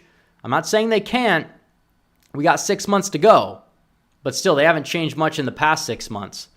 It is true, campaign season is a wild card, but you can make the case that, if anything, it could help Trump, because people will be talking more about the election and talking about, you know, Trump's presidency versus Biden's presidency. So, you know, a lot can change, but right now, my message is Trump is the favorite. Will he win? That's another question. I'd like to think he does, but we can't take it for granted, and that's not dooming. That's just reality. We're not going to do this complacency ordeal like 2022, which backfired. We've learned a lot since then, too, so... Sam Madsen said, describe the average voter of both parties who turned out in 2020, but won't this time. Well, I think on the left, you might make the case for the issue of COVID. First-time young voter, BLM, doesn't like Biden because of Palestine. On the Republican side, I mean, I can't even begin. Maybe they were really anti-lockdown and they supported Trump, but now they just don't care. I don't think those voters exist in high numbers. That's the thing. Maybe they're just tired of Trump. Maybe there's some people that fit that designation. Oh, they're Republican, but they're tired. I've talked to a lot of people that have been saying that over the past 4 years, and every single one is supporting Trump and voting for Trump because they know that Biden is that bad. They care about the border. Like, Biden's dropped the ball so much to the point where I don't think Trump is losing a lot of voters. Boris Davitsky says, could you stream Indiana and West Virginia Tuesday? I thought West Virginia was the next week. Correct me if I'm wrong, but yeah, I'll be streaming. Absolutely. Tristan says, why aren't we getting any Virginia Senate polls? I know Kane is popular, but still. Is he really that popular? I mean, if we get some polls, then maybe I'll change my prediction. I have it as lean to likely, Hunkow's a strong candidate. Tim Kaine is, he won by a lot in 2018, but his opponent was like, I don't know, just not really well funded and not very controversial. So let's see.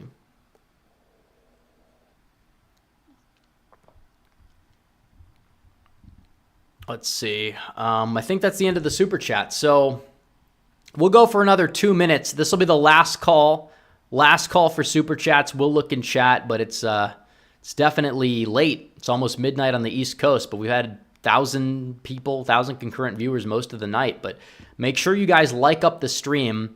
Let's get it closer to 1,000. I don't know if we're going to hit it on stream, maybe after, but who knows. We'll be live on Tuesday. We'll drop a video tomorrow. Timbo Slice for 10 says, love from New Jersey. I think Trump campaigning there is a good idea for down ballot effects. We still have our primaries to get through. Yeah, that's the thing. People are mad at Trump going to New Jersey before the primary in New Jersey. It's like, really? Like, you're going to get upset at the guy for going to a state that a poll came out that showed it's, single digits and there's a primary there. You can make the case the resources may be better spent elsewhere, but I can't knock him for trying because maybe there is something brewing there that we're not seeing. And Trump actually outperformed the gubernatorial candidate that almost won in a few places around New York City, and it's possible he could make gains in those places again. Biden is not popular. I'm sick and tired of people pretending he is. If the popular vote is really in Trump's column, some states are going to be closer than we thought. No, the Washington state poll is not going to be accurate, but could New Jersey be within single digits? It's possible. We'll see. What do I think was the most shocking Trump flip in 2020? Probably South Texas. I thought they'd get redder, but not by that much. But it makes sense why now, I guess, if turnout increased. And it's funny when some Hispanic turnout increases, especially like in the South Texas area or South Florida, Republicans do better because Democrats were trying to register voters down there to help flip Texas, and they all voted for Trump. Now, it's true that Hispanics in the cities are different. A lot of those people aren't even immigrants. They've been American for longer than America's been America. They're the Tejanos. They're more loyalty to Texas than they have been to other countries in South America and Central America. A lot of them are like Castizo, you name it. That's kind of like a demographic that Republicans, I think, could use to say maybe there is hope they could crack the 40s with Hispanics, assuming they're able to target third generation. That's why the left wants more immigration, because they realize that as generations go by, some of these people do assimilate. And it's causing them problems because it's backfiring them electorally. Texas, we said 2028, maybe it would be a Democrat-favored state, and now I can't say that right now. Maybe in 2032, which is why we got to take action on the border, take action on immigration. But yeah, we may have bought ourselves a little bit of time at least.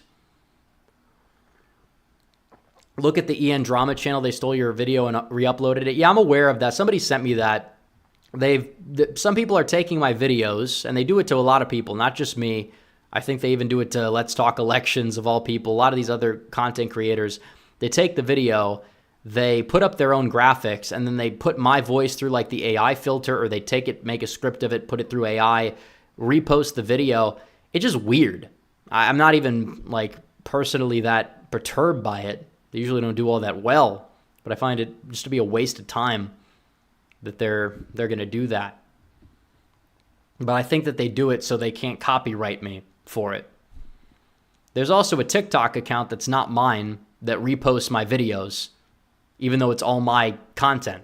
You try to report it, doesn't do anything, but that's not my account. It's clearly somebody in a foreign country, given how they barely speak English in terms of their bio and how it's set up. But yeah, Spider-Man says, how do illegals vote in the U.S.? Well, technically they can't. Some people may find ways around it. There's been reports. The whole Texas Social Security report was largely a hoax, but there is a real possibility. When you mail everybody a ballot in California where you have millions of illegals, some people get ballots from past addresses, and there's a lot to unpack there. And I think we know what's there to unpack because somebody could take one of those ballots. Sometimes it gets sent multiple from different people, past residencies, and vote. And if those people themselves don't vote, it goes undetected and they vote without knowing. So it's a big problem. I'm not saying it's going to impact California because it is a blue state regardless. And is it possible some Republicans do the same thing? It's possible. But we see what happens. People take advantage of people in nursing homes. There's been reports about that in Wisconsin in 2020. All these claims are real. Some of the claims people make, I believe, are distracting, overblown, not true. But there's a lot of claims that people make that are true and that are legitimate. And when it comes to an election like 2020, you're going to try to gaslight people into believing that it's 100% safe, secure. No, it's not. Do I think Trump could have won despite it? Yeah, I think so. Do I think Trump is going to win this time despite it? Yeah. I mean, there's been more security measures passed, and of course the Democrats oppose them because they know that it's going to really stifle their possibilities. But yeah, I'm not too worried about the whole election integrity this cycle, especially after the RNC spending all this money on infrastructure for it. But is it possible that there's going to be some stuff, some shenanigans? Yeah, of course. I mean, I think there were in 2016, probably even 2012 and 2008. It just wasn't enough to really make up the difference in any of those years.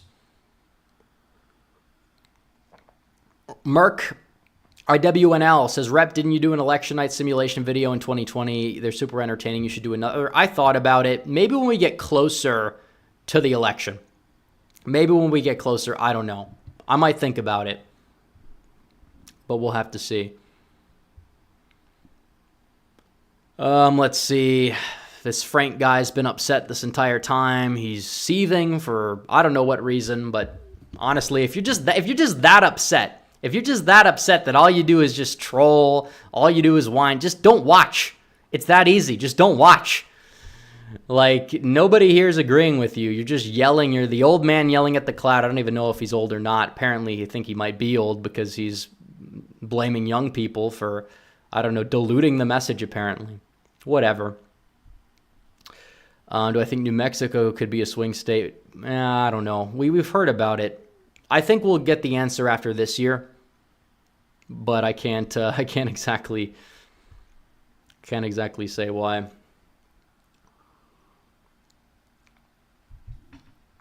I thought the judge in the Trump trial wouldn't allow him to leave NY. No, while the trial's going on, he can't leave, but the trial's not going on every day. So, yeah, November's far away. We got to keep going. 6 months is huge, but, a lot can change. We saw 6 months from January 2020 to June 2020. I don't think we're going to have anything that consequential or that changing. But Eric from Wisconsin says, remember everyone in Wisconsin, vote Eric Hovde. True. Yeah, we'll just go till the end of the hour.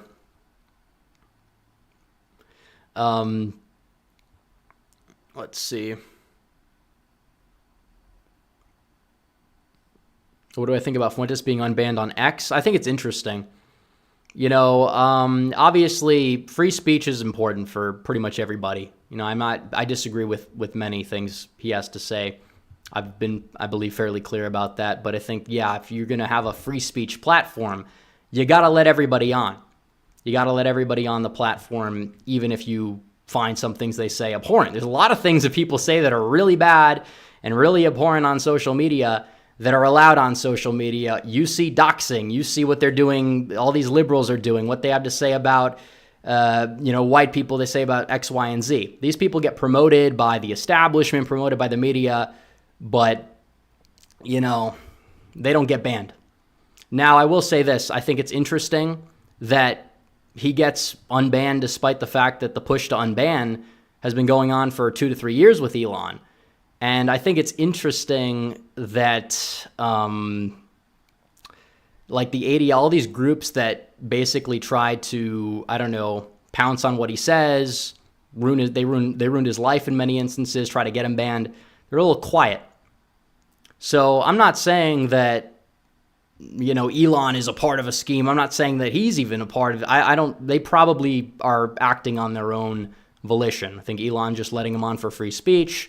I think, not saying that there's any shady ties with anybody here, but I will say that in terms of these other groups, is it possible they're just letting it happen, letting the guy back on without any backlash, letting them get hundreds of thousands of followers because, we're 6 months from an election.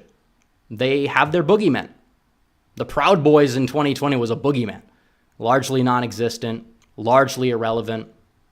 But they propped them up as some boogeyman. They made Trump, I guess, have a mini gaffe at the debate, took his words out of context, ran with it, wall-to-wall coverage, caused controversy. So when it comes down to it, are they just letting it happen because they want something to be upset about or want, to cause controversy or try to make this some sort of issue because of the whole dinner thing back in 2022? I don't know, maybe. That's not me saying I don't support free speech even for people I disagree with on many fronts. But I'm just saying it's intriguing that he's, they let him back on, let him grow, do all these spaces, which free speech, right? Free speech regardless, free speech or no speech. I agree. But them being quiet tells me one or two things. One, the Overton window just shifted to the point where they realize that they can't do anything regarding censorship and there's going to be less censorship and they're going to be sheepish about it. Or B, maybe they're allowing it to happen because they are going to, try to drive a wedge and use it as a boogeyman. I don't know. So I will say it's interesting. But free speech, like I said, free speech is what needs to be on social media. You don't like something? Fine. I have 1,000 people blocked. I have hundreds of people muted because they're annoying. I'm not gonna personally block people if I disagree with like their political opinions or something. If I think they say something dumb, that they don't interact with me, I'm not going to be likely to block them. I typically have thick skin on that regard, but if people are going to be annoying in my mentions, yeah, I'm going to block them. I block concern trolls because people that are concern trolls are not acting in good faith. They're bad faith people. They claim, I'm actually a conservative. I think Trump's going to lose, and then repeat the dumbest talking points you could imagine. And that's a problem. And in regards to these people, I would rather read CNN. At least I know what I'm getting. I know I'm getting, and I do read liberal outlets. I want to see what they're saying. I want to know the enemy. Obviously, I can see through it. But when it comes down to stuff like that, yeah. I want to read CNN and MSNBC and all these. I use the news aggregator just to find it. What are they saying about the topic? How are they spinning it? How are they spinning Biden's failing election chances? Rather hear it from them than some know-it-all on Twitter that is literally an IQ of 60 and is brain dead, or some people that claim to have an IQ of 140 and make up fake stories about people, opposing Trump but supporting DeSantis, and we know who those people are. So there's that. Let's see. I actually went past the hour. Let's see. We'll read a few more and we'll head out. We'll head out. But yeah, controversial people having Twitter accounts that I disagree with, people that have had insulted me in the past, people that have insulted many of my close friends in the past. Technically, if they have an account, I know I'm going to have one. I feel like it's kind of like a domino effect issue. So that's the way I see it. And we'll have to see. Because if you have people banned arbitrarily, everybody can be banned arbitrarily. That was the problem before. And when Kanye West got banned in 2022, I said he's gone crazy. He said a lot of insane things. The guy's clearly got problems. I don't think that banning him is going to solve the problems. Elon personally banned him. And he reinstated him, which he did. But, just trying to do that, do you think that's going to make the person less notable? Clearly, there's some sort of like Streisand effect happening. Even you see it with this unbanning. Hundreds of thousands of followers overnight. Interesting. Even when I got banned off of YouTube for 40 hours in 2022, I gained a ridiculous amount on Instagram. I gained a ridiculous amount on Twitter. And when I got back to YouTube, I gained a significant amount. So, I don't know. Obviously, me having a platform is better, but I guess I had both ends of the stick because I got it back. But who knows? What did I get banned? I honestly, they said it was, what did they say? They said it was deceptive practices or something like that. They didn't list a video. I had no warnings. I had no strikes. I had no nothing. I'm not even controversial. Maybe a little controversial, but that's just because the Overton window is, well, I think it is shifting back, but not as controversial as a lot of these other people. But what can I say? Thoughts on the Indiana gubernatorial primary? Probably going to be Braun, I think. He's going to win it, right? Yeah, this Frank guy just... don't even engage with this clown. Yeah, abusing responsibility. Yeah, okay, I'll abuse my responsibility and then ban you. How does that sound for a change? Yeah, how do you like that? I'll be doing him a favor. Now he's going to have time to spend with his family. If he has one. He's going to actually have time to, focus on things that matter instead of just seething and trolling in somebody's comment section. So, yeah, Frank, you can get the axe. Say I'm abusing the... Yeah, how did I abuse the platform? Because I said something you don't like because you're just a deranged individual? Okay. What can I say? But honestly, Frank, I hope you have a great night. I hope you, spend time doing something more productive and just stop trolling on the internet. Apparently, you're over the age of 40. I don't think that's I don't think that's I'm 24. Even I know that's not the way I'd want to live when I'm that age, man. Just telling you. Just get your stuff together, man. Because this is not it. You claim, I'm actually a conservative. I'm going to oppose everything you say because I'm going to be contrarian. Exactly the type of people that we're talking about. They can get the axe. They can get the axe. Someone said banning you for deceptive practices without giving you a reason is pretty deceptive if you ask me. I agree. Let's see. Eric from Wisconsin. I don't know if I read this, but he said, remember to everyone in Wisconsin, vote Eric Hovde. So true. I agree. Rich says if Repubs got 55 senators, would they blow the filibuster to make major change on immigration, civil rights, or election laws? I mean, they should get rid of the filibuster. I know it's hypocritical. I don't care. We got to save this country. If we have enough senators where we could at least make the filibuster like 54 and then get a bunch of things done, yeah, Democrats don't have the math to overcome that. And they've also wanted to get rid of the filibuster. So maybe they're the hypocrites. I don't know. But still. Colts for Super Bowl 49 says, why does Biden win in his max electoral votes? Well, like I said, he lost the argument. He has no argument. I don't think you can't say the trials are hurting Trump. You can't. If you want to make the case that Trump would be in a different position politically right now, if he wasn't on trial, whatever. But he's gone up when he's on trial. So I don't think you could say it's that in and of itself. I think it would have to be the RNC not doing their job, which the new RNC seems better than the old RNC. I think that probably the change raises Trump's odds by 10% in and of itself. So there's that. I personally think people need to understand that there's a possibility for a Biden victory, so they get out and vote and take people with them to vote. Because if they don't, then we're going to be in trouble. And that's it. Sam Madsen says, why was the general public so pro-immigration back in the 2010s? Probably response bias, because they actually were deporting a higher amount of people.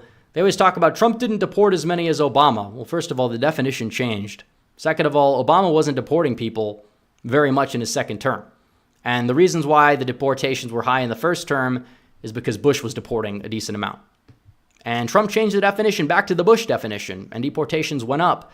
But what's important to note is that border crossings went down towards the end of Trump's presidency significantly.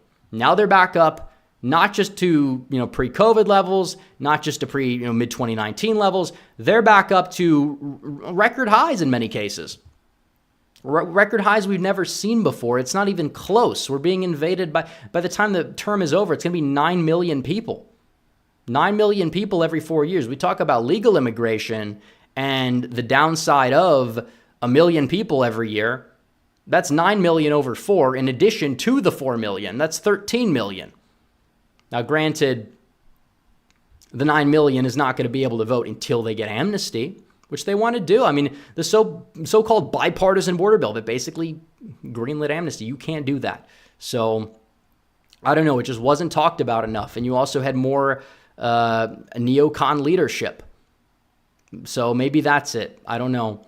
Dave M for 10. This will be the last one. He says, great show. Thanks. And thank you. Thank everybody who tuned in tonight.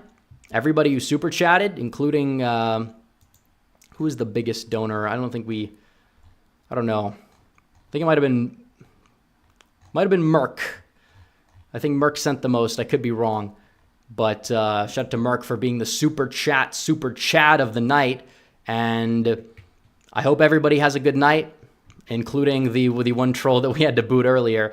And I will see you guys in the next stream. So before I go, like the stream down below, subscribe to the channel, hit the bell for notifications so you never miss another video or stream. Follow me on social media. The links are all in the description down below, and I will see you guys in the next one. Red Eagle, out.